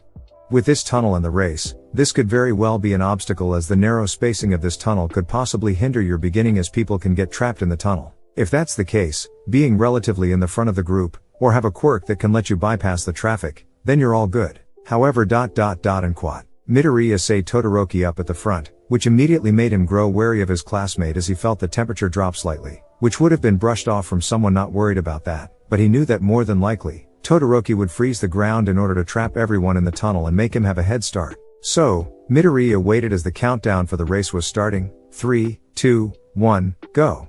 Midoriya immediately used the speed that he had improved through his training at Takoba at night and with Yaoyorozu as he combined both powers and quickly dashed past everyone as he used the speed to phase through people to quickly get ahead of everyone as he heard the cries of disbelief as he turned and saw Todoroki freezing the ground faster than Midoriya had anticipated. But his speed was able to create a gap between him and Todoroki, and to make sure that he wasn't seen, Midoriya was able to quickly gain a lead as he noticed how his steps felt lighter than before and was also moving faster than in the past. He smiled as he picked up his pace as he sped off, increasing his lead over Todoroki. Even the audience and pro-heroes thought that Todoroki was first as Present Mike was commentating over the race, with Aizawa as the guest speaker. What a play by Class 1A Shoto Todoroki, using his quirk to quickly give him the lead over the rest of the group. Thoughts, Aizawa? Present Mike turned to his friend, who just simply shrugged and continued to watch the race unfold. Todoroki turned and saw members of his class unfazed by his move and simply went over the ice. Should have figured that they would have managed to overcome my ice ... and quote. He said as he continued on with the race, believing that he was in first place. Midoriya weaved through the faux robots as he didn't want to attract attention to him, so he remained in stealth. Not even the robots noticed him as they simply stood there, on guard as he managed to clear that area without any issues. He didn't feel too tired, so he slightly lessened his pace and pressed forward towards the second, arguably, third obstacle of the race, the fall. He noticed that there was ropes that were there so that he could cross the canyon without any issue, but he didn't want to do that either, so he cancelled his lunar power of stealth and then used it to allow him to fly over the canyon while he was still hidden from the crowd's eyes. He then landed at the end of it, and transferred his lunar energy back into stealth as he made his way to the final stage of the race, while also noting that Todoroki had made it to the canyon, and was followed by a group of students. Students are now making their way to the fall. Please, watch your step. Meanwhile, Todoroki is breezing through the obstacle and is now onto the final stage, and then we have Katsuki Bakugo catching up to him. Just look at him also breeze through the fall. Present Mike exclaimed as the cheering crowd was getting hyped. Aizawa noticed something as he watched the race. Where is Midoriya at? Aizawa thought as he couldn't find the boy anywhere, And so was Toshinori, as he didn't see his pupil anywhere. He calmed himself as he believed that his student could pull through. At the minefield, Midoriya once again levitated over the minefield as he saw Todoroki and Bakugo making their way over to the minefield, and both of them were having a bit of a scuffle as the two of them were trying to outdo the other. Midoriya disengaged his levitation and quickened his pace as he was waiting for the right moment to reveal himself, and it was about to present itself, and it was all thanks to Present Mike. Alright, nearly everyone is at the final obstacle, the minefield. With both Todoroki and Bakugo fighting for the lead, it'll be a very close race. Cheering was heard as the pro heroes were eyeing the two boys and commenting on which of them was going to win. Out of the way, bastard, Bakugo said as he launched an explosion, but Todoroki blocked it with his ice. The two boys were lashing out at each other, not noticing Midoriya was way ahead of them. Alright, time to reveal myself ... and quat. Midoriya said as a loud rumble was heard as every camera was focused on the ball of light that appeared in front of Bakugo and Todoroki. After it dissipated, it revealed Midoriya as he picked up his speed, a small smile on his face as he saw the finish, and stunning everyone in the stadium. WHA what? It appears that Class 1A's Izuku Midoriya is in the lead, and by a huge margin. Where did this guy come from, Aizawa? Present Mike turned to Aizawa, who was also stumped until he finally figured it out.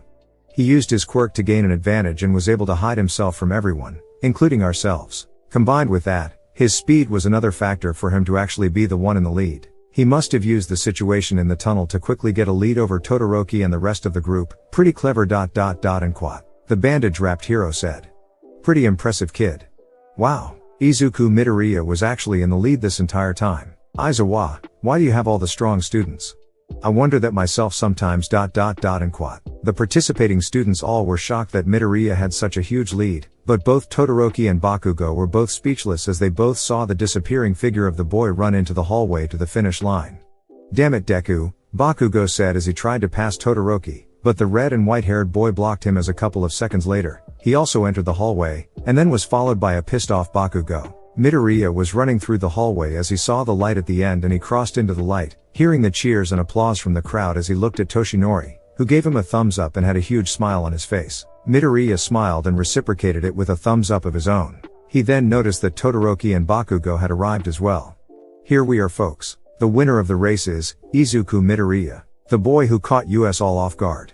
Confetti appeared out of nowhere as people started to finish the race. Uraka ran up to him and held her hands out for a high five, and he high-fived her as they both smiled at each other, and then turned to see Ida walking up to them, a hint of disappointment on his face.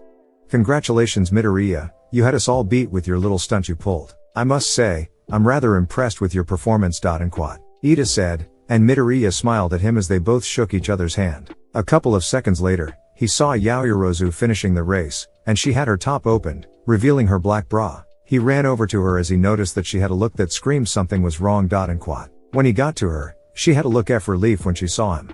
Izuku, please, remove him. And quat. She turned and he saw Mineta on her back as he had a thumbs up and was covered in bruises. Totally, worth it. And quat. Midoriya was irked by the comment and knocked the pervert off his girlfriend. She sighed as she gave him a thankful smile as they all watched as everyone slowly made their way to the center, where midnight was at once more. Midoriya walked up to the platform as she had a huge grin on her face. The top 42 students will move on to the next event of the festival, and for those of you that didn't make it to the top 42, don't worry, we have a bunch of other stuff that you can do. As for the rest of you, please turn your attention towards the screen once more. Midoriya looked at the screen as he prepared himself for what's about to come in the near future.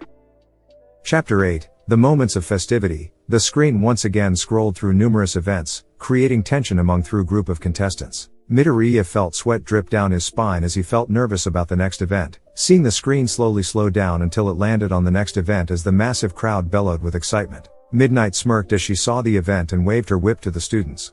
The second event of the festival is the cavalry battle. Such a great event for the crowds. Here are the rules.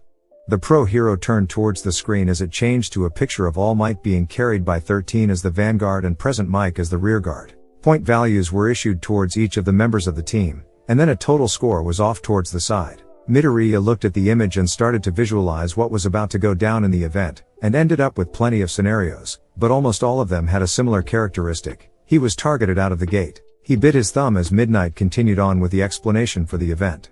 Teams will be 2 to 4 people, meaning there will be 10 to 12 teams on the field. The rider will have these headbands that will display your cumulative score for your team. The objective is to have the most amount of points within the time limit. If your headband is taken or your team falls down, you still have time to gather points. Contestants that make their opponents fall on purpose will issue a warning. Second time is immediate disqualification. As for the point values ... and quad. The screen switched to the point values of each of the places, starting with 42nd with 5 points. If the pattern continues, since I'm first, my point value should be 210. However, the purpose of the sports festival is to stand out amongst the group, plus being in first place is a major disadvantage in events like these. The constant targeting will be an issue, and the fact that point value system seems sketchy. If what I believe is to be true, my point value will be something desirable like 750 to 1000 points, even 2000.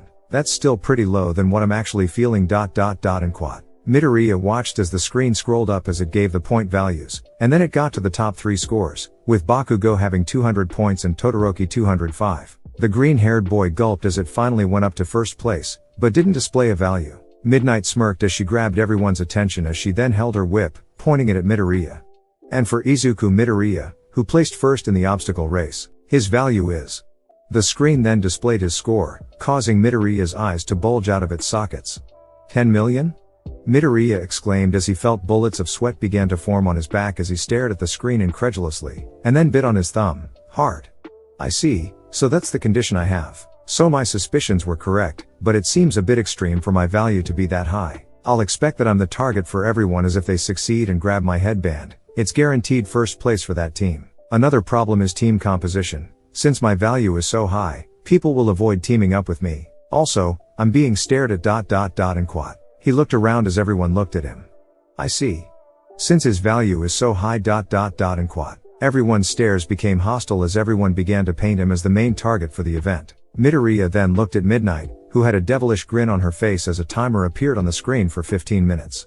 Alright, you've got 15 minutes to find your team composition. Ready, and go! Midnight yelled out as everyone scrambled to find their partners, and Midoriya sighed as nobody was around him in a 10-meter diameter, which he wasn't surprised as he sighed and stayed focused. He saw a lot of people around Bakugo as he placed third in the race and was pretty powerful, and after a couple of minutes, saw that his team consisted of Ashido, Sero, and Kirishima.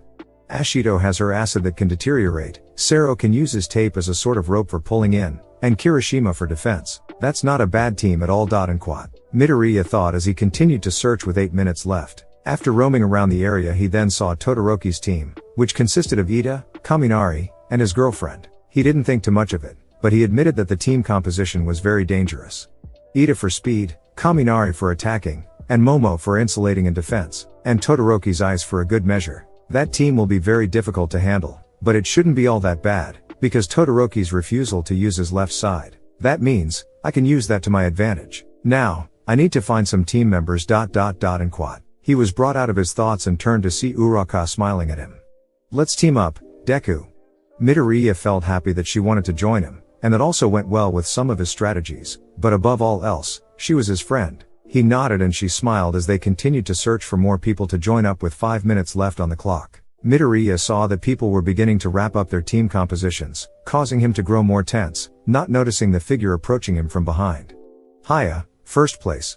Midoriya jumped in surprise and yelped. Once he calmed down, he saw a girl with symmetrical pink locks and goggles on. She had all sorts of gadgets on her waist belt as she moved her goggles up, revealing her yellow eyes to him. He was intrigued as instead of pupils, she had crosshairs at the center. She had a huge smile on her face as she got uncomfortably close to him as she examined his entire body.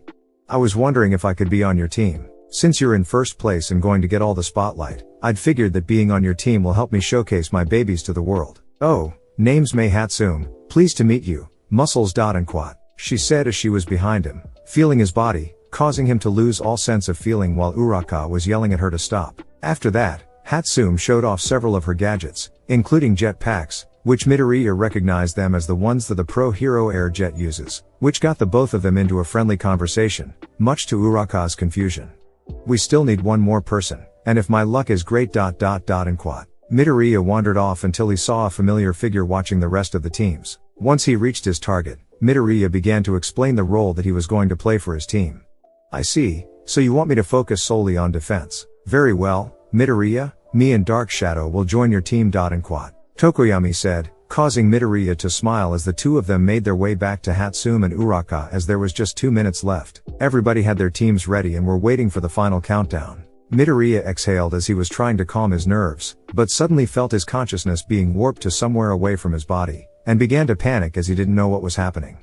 Calm down, young Midoriya, I mean you no harm. And quat. The boy turned and saw a woman in her mid-30s with flowing black hair and piercing blue eyes. It seemed like she was glowing as she had a tiara with a sun on it, and much to his surprise, saw a dazzling mirror and regalian sword with her. The mirror was floating to her left and the sword at her hilt. She smiled at the boy and ushered him to come closer, and Midoriya slowly made his way over to her, slowly piecing the clues together, until he got to her. His eyes widened as he figured it out and started to stutter before hastily dropping to one knee and bowed to her.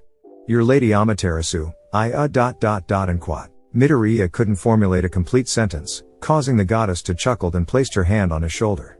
Please rise, my champion. And quat. She said, her voice flowed along as her white robes flowed and with the wind that appeared out of nowhere. He felt incredibly small but followed her instructions and stood up, seeing the smile on her face. He then looked shocked at her. Wait, what do you mean champion? He asked as he then looked around the place that they were in, only to see an endless amount of white and it was very bright in there, but his eyes adjusted to it. He then fixated his gaze back towards the deity, finally noticing that she was taller than him by a couple of inches. She sensed his sadness, and laughed softly as she found out why, but she then cleared her throat and looked at the boy. You're considered my champion since your quirk allows the use of my powers over the sun. Although, I would like for you to be my actual champion. And quat. Midoriya's eyes bulged as he heard her proposition and started to overwork his brain to the point of burnout, but she stopped him as she touched his shoulder, sending calming waves throughout his body. He felt his nerves loosen up as her calming presence slowly cleared his mind until he was able to think clearly. Why do you want me to be your champion, Lady Amaterasu? Midoriya asked as he looked at her, confusion all over his face. She smiled towards him and turned around. The winds began to pick up once more. I believe that you are worthy for my blessing. Your heart for protecting others and sense of justice is what got my attention. However, it was the use of your quirk is what caused me to finalize my decision. You used my powers to help those around you, and the self-sacrifice is what made me choose you as my champion. I'm pretty sure you felt a surge of power when you figured out to combine both sun and moon rather than seeing them as different anomalies. And quat. She said as she created 2 chairs out of light and sat down in one, while motioning for Midoriya to sit in the other one, which he did. Yeah, I felt the surge of power, but also saw 2 hands press on the barrier when I figured that out. But, wait, you were one of those hands, weren't you? He asked her, causing the corners of her lips to turn upwards. She nodded as she placed her hand on his hand, and he felt the same power as he did when he created the barrier. Wait, then what about the other hand? He asked, and then saw Amaterasu flinch at the question, as he felt the temperature suddenly drop and the air around them was beginning to feel more depressing than anything he had ever felt, not even when he was told that he was going to be quirkless. He looked concerned as the goddess looked down. Her demeanor changed into a depressed state. You'll meet him eventually, but let's not get into that. For now, let's focus on the matter at hand. Now tell me your response. And quat. She looked at the young boy, who was in deep thought, but he already knew his answer well before she had asked him to give his answer. I accept, me apostrophe lady. And quat. Midoriya said, and blushed slightly as he felt weird for saying that word. Amaterasu smiled as she stood up and motioned for him to do the same. She began to hum as her entire body began to glow brightly, and the winds began to pick up, forcing Midoriya to shield his body. This immense power, he said as she then fired a beam of light that hit Midoriya right in his chest, causing that spot to glow brightly as he then felt the surge of power flow through his body as he felt even more powerful than before. After a couple of seconds, the glowing began to lessen as Midoriya looked at his body, and checked himself to see if something was wrong. After he concluded that there was nothing wrong, he turned to his patron and saw her smile. All of a sudden, he was pulled into a hug from her as she embraced him warmly, and he then slowly reciprocated it. She broke away from him and smiled. My champion, it is time for your return to your body. Make me proud. And quat. She said as Midoriya felt his conscious return back to his body. He opened his eyes and looked around, seeing the arena and all the teams gathered in a circle as he saw the timer had gone down only by a minute. He looked at his hand and saw that there was a symbol of a cherry blossom on the back of his hand as it slowly disappeared. He clenched his hand as he waited as the final minute was counting down. I am the protector of man in this country, young Midoriya. Now, that title will carry on to you as well. Make use of that power, and banish the evil that would dare harm the innocent. My champion, protect this world. And quat. Amaterasu said in his mind as it was now 10 seconds until the event started, and felt the flow of energy course into his body as he felt the warm embrace of the sun, almost as if it was smiling and protecting him. "Are you ready, guys?" Midoriya said to his teammates. Uraka nodded as she looked straight ahead, following Midoriya's every command and the plan that he came up with. Hatsume gave him a thumbs up as she held the remote in her hands and her goggles over her eyes. Tokoyami nodded and Dark Shadow appeared, giving Midoriya a thumbs up as well. He felt calm as the final countdown was upon them, and he concentrated energy into his entire body and it slowly enveloped the entire team, causing all of them to be shocked, but saw that Midoriya was doing it. "This is a protective field around us," Tokoyami said. Midoriya nodded as his eyes changed, but this time, instead of the orange-yellow tint by itself, now it had a small outline around his iris, making it look like a mini sun.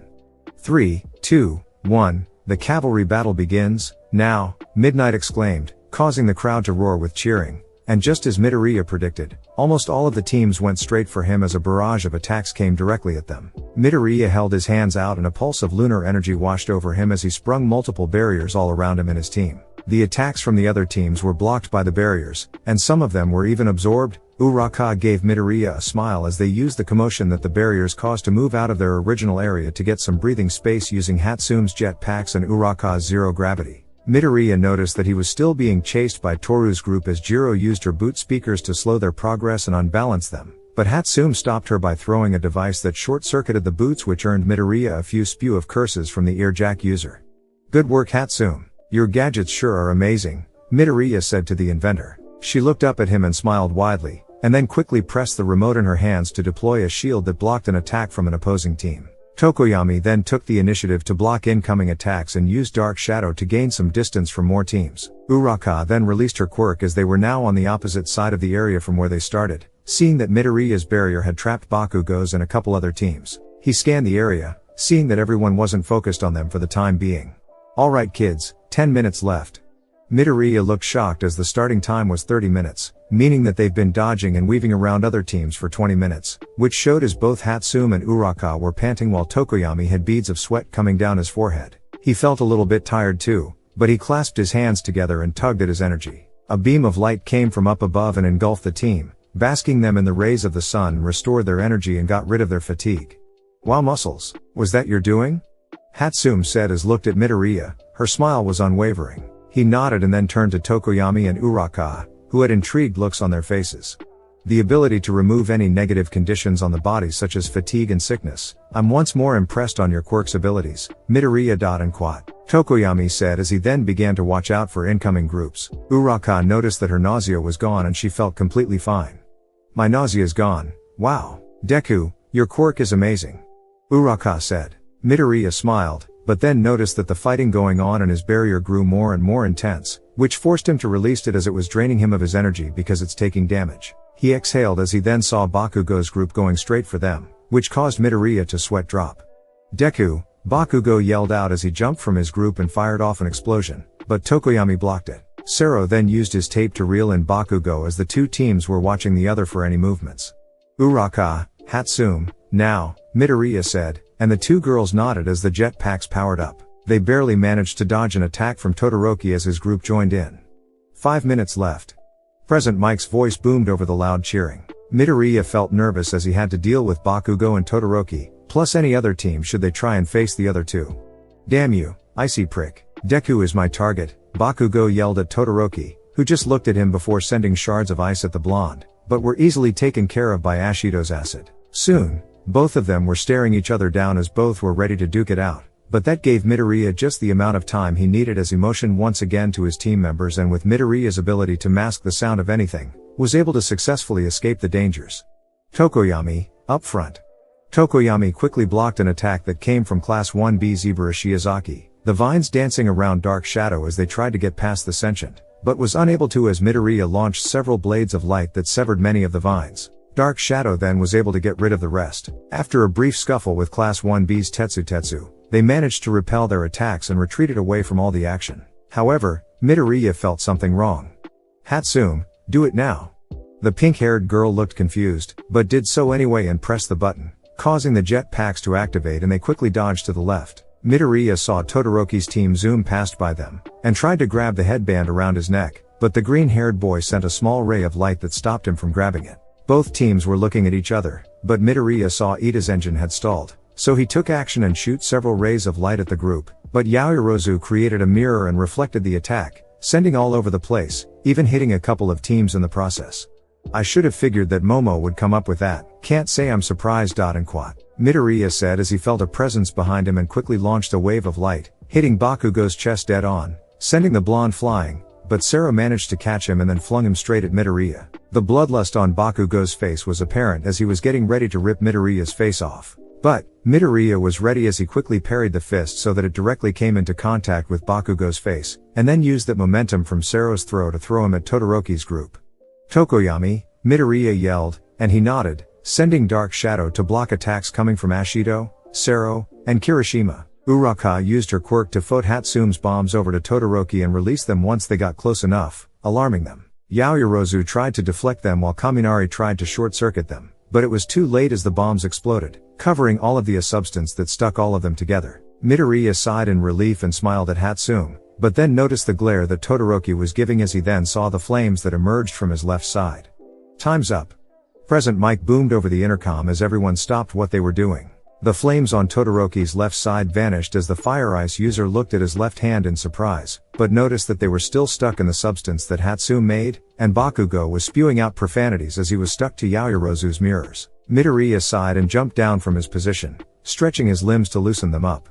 That was amazing, Deku, Uraka said as she patted his back, hard. He couldn't help but smile as her infectious personality was too infectious, but he didn't mind it one bit. Hatsume was looking over her gear, looking kind of depressed that some of her gear was damaged or destroyed from the event. Midoriya noticed the sudden drop of temperature from the eccentric girl and went over to try and comfort her.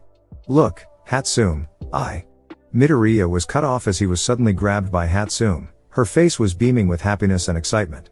Wow, I'm extremely impressed that you managed to keep first place, Muscles. And, I got amazing data from my babies. You've helped me out so much, and I had a blast using all of them. I'd even like to be a personal inventor for you.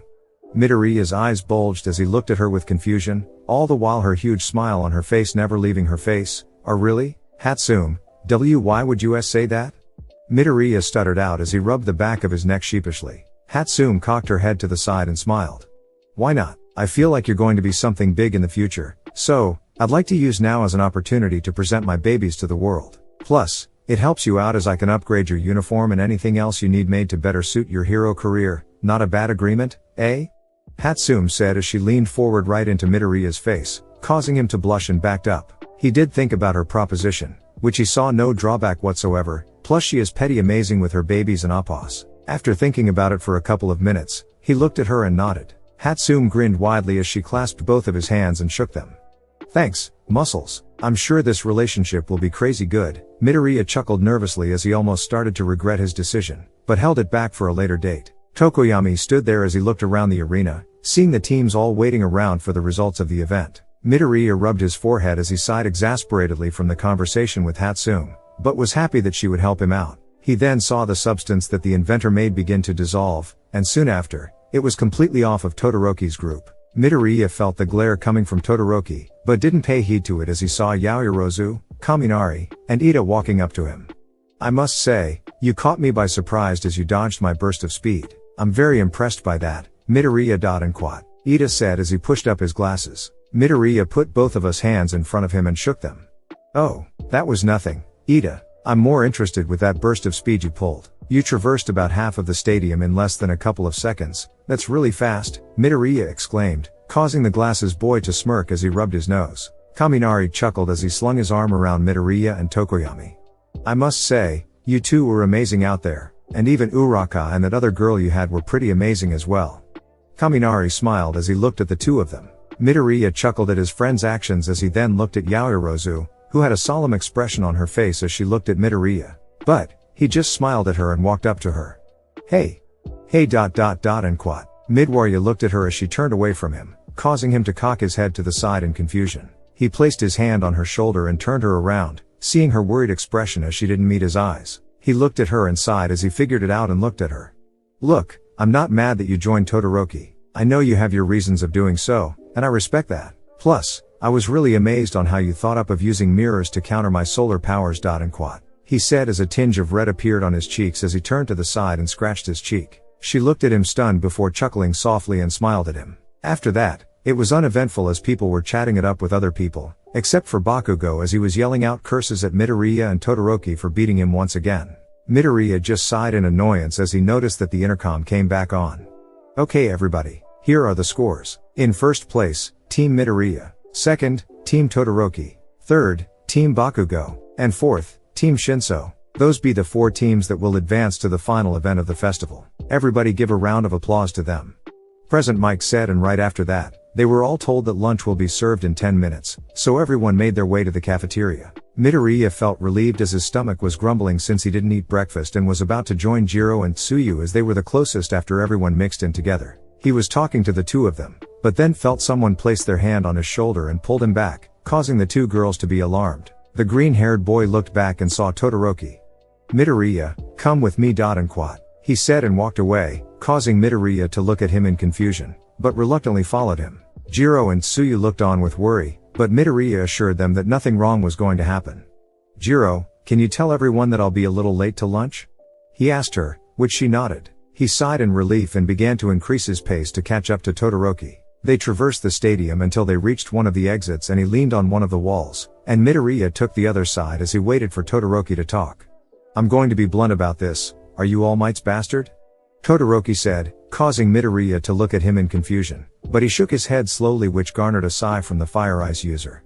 You know my father, Endeavor, the number 2 hero. He hates All Might to the point where he wants to take his spot as the number 1 hero, but has always been outshined by All Might. He will do everything to gain that position, and that's what he did. You've heard of inter-quirk marriages, correct? My father bought her hand in marriage and bared a bastard child for the sole purpose to one day overthrow All Might and become the number 1 hero. That child is me. After a couple of years after I was born, my father put me through grueling training, and my mother hated that to the point where seeing my left side caused her to go insane and threw boiling water at my face. This side of me put my mother through so much pain. I hate it. And quat. Todoroki gritted his teeth as he clenched his fist tightly. Midoriya didn't know what to say as he just stood there. After a couple of seconds, Todoroki looked at Midoriya with a serious look. This festival will help me send a message to my father. I reject his power and the side he gave to me. The power that hurt my mother, I reject it. I will defeat you and win this festival with just my eyes to prove that I don't need his power. I will reject everything my father stands for. And quat. Todoroki announced and began to walk away from Midoriya. Many thoughts were rushing through the green-haired boy's mind as he didn't know what to do, but his body did. Wait, Todoroki. And quat. The boy turned his head and saw Midoriya jogging up to him. Look, I won't pretend to understand what you went through as a child, but I can relate to that as my childhood wasn't all that great either. But, right now, let me be blunt. I think your resolve for winning this is a bunch of pitiful excuses. And quat. Midoriya said uncharacteristically in a monotone voice, almost mocking in a way. Todoroki suddenly turned his entire body and gave Midoriya the biggest death glare ever, but it didn't waver the green-haired boy. What did you say? Todoroki growled out as he glared. Midoriya stood his ground and turned to the side and sighed. I said exactly what I said. Your reasons for rejecting half of your quirk is utter nonsense, pitiful excuses that won't cut it on the field. You say you will win, but that half-ass's resolve won't get you your win. You won't defeat me, hell, you won't even win against Bakugo with your weak resolve. Give it up, Todoroki, you're weak. And quat. Midoriya said callously as he turned around and walked away from the heterochromia boy, still feeling the glare that Todoroki was giving. As he turned the corner and walked for a couple of minutes, he suddenly collapsed to his knees as his heartbeat was skyrocketing. He felt bad for saying all of those harsh things, but Midoriya felt it was necessary to do so. After calming his nerves for a bit, he remembered how cold he was to the boy, which sent shivers down his spine. He sighed as he then gained a look of confidence as he figured out what he wanted to do. I will help you, Todoroki. And quat. Midoriya then made his way back to the cafeteria and saw Yaoyorozu waving at him. He smiled and went to grab his lunch from Lunch Rush and walked over to see Ida, Uraka, Kirishima, and almost all of Class 1A, and right next to them was Class 1B. He smiled when all of his classmates waved or said some greetings of sorts and then looked over to Class 1B's Itsuka Kendo and waved at her, which she reciprocated, and then turned to Shiozaki and waved to her as well, receiving a nod. He knew them from a couple of class representative meetings, and he had a group chat for the class representatives, so he had a couple of interactions with them. What happened with Todoroki, Midoriya? Jiro asked as she looked at him while playing with her food. Several people turned to him with worry, but he waved them off as he sat down next to his girlfriend. All we did was chat for a bit, nothing to worry about. And quat. Midoriya briskly said, but Yaoyorozu caught on to his hastiness and narrowed her eyes at him, but didn't pry as she knew that whatever him and Todoroki talked about, he wanted it to be a secret. She let it go as she unconsciously moved closer to him, smiling a little as she felt safer around him. Her actions, however, didn't go unnoticed by Ashido, Ida, Jiro, and Tsuyu. Ashido had a smirk on her face and was about to question it, but was at the receiving end of Ida's emotionless look as it told her not to ask, which she grudgingly obliged and huffed in her seat. Anyways, what do you think the last event is going to be? Sero asked as he looked at Kirishima and Kaminari. Many people were also wondering that question. Apparently, it's going to be something a one-on-one battle, like last year was a pool noodle fight. But, anything can go from here on out. Man, I'm so pumped for this final event, Kirishima said excitingly, and many people agreed. Midoriya looked at his hand and clenched it as he remembered his talk with Todoroki. The look of pure hatred for his father was surreal. But, even knowing the reason, Midoriya wasn't going to give up on getting first place. He then looked over and smiled as he saw his friends all bustling with happiness and laughter that butterflies were in his stomach. My champion, I would like to speak with you, if that is alright. Amaterasu's voice filled his mind. He looked around and saw everyone's focus on Kaminari and Kirishima, so he felt like it was a good time. I would be honored, Lady. Chuckling can be heard in his mind as his patron was chuckling at his antics. Please, don't call me that. If you would please, call me something like mother or mom and appas. I feel like those are acceptable names. Midoriya could hear the laughter in her words, but they were also genuine as he pondered her words for a second. Wait, you've never had a child before? All of a sudden, he felt immense depression as he knew that Amaterasu was about to reveal something big. Well, I did have a child, but my husband killed her, so ... Midoriya felt pretty guilty for even asking that question to her as he felt like her depression was directly involved with her husband, and he couldn't help but hate him for doing that to her. I see, well, please don't be sad, mom. Midoriya felt embarrassed for saying it, but he felt like Amaterasu was a motherly figure for the 2 hours that he had met her. He felt like her heart was genuine, and since she was his patron, why not? Having another mom shouldn't hurt, right? My champion, no, my son, I couldn't ask for a more perfect son. As of now, I, Amaterasu, adopt you, Izuku Midoriya, as my child. Please, use my powers and your quirks to make this world a better place. Oh, I forgot about why I wanted to talk with you, son. I would like to give you this as a gift from a friend of mine. He felt energy in his palms as he held them out. All of a sudden, a small rabbit appeared on his hands. Its sleek white fur and green eyes made it seem like the most adorable thing he had ever seen. Although we are of different origins, me and the Chinese goddess Change are really good friends in this world. She wanted to give you the jade rabbit as a way to show her appreciation and to help you on your future endeavors. Even though you don't have a similar link that me and you share, you both are still bounded by the moon. She also wishes you good luck as your adventure had yet to begin. Midoriya looked at the small rabbit as he then looked around him, seeing that none of his friends could see the rabbit, which was a relief to him. Then, he saw the rabbit slowly transform into jade as it was now a necklace, which he put on and watched it disappear. Is that all, mother? Midoriya still felt awkward for calling her mother, but he didn't mind it a bit. He still loved his real mother a lot, and he wasn't trying to replace one with the other. Actually, son, there is one more thing I would like to give you. A sort of power up, to put it in lamest terms. It is called divination, the power to temporarily transform into a god. However, please, be careful in using it. This power is very dangerous, and should only be used when you really need to. You are powerful, but even with your power, you will face opponents much more stronger than you. Utilize both of your quirks, and train to have the ability to protect this world. Oh, and do please give this to your girlfriend. I would like for her to have it. Anyway, I'm counting on you. Do your best, my son. Farewell, for now. Midoriya felt her leave his mind, and he sighed before feeling something in his pocket. He then felt a tap on his shoulder and saw Yaoyorozu looking at him with a worried expression. Are you okay? You've been spacing out for quite a while now. She asked. Midoriya looked at her, before remembering the thing that Amaterasu wanted to give her. He replayed her words to him before looking at her with a serious expression on his face. Hey, Momo, can we talk for a moment? Well, it seems like you've made it to the end of part 2 for this fantastic series. I hope all of you guys enjoyed and I wish all of you a wonderful day/night. Bye.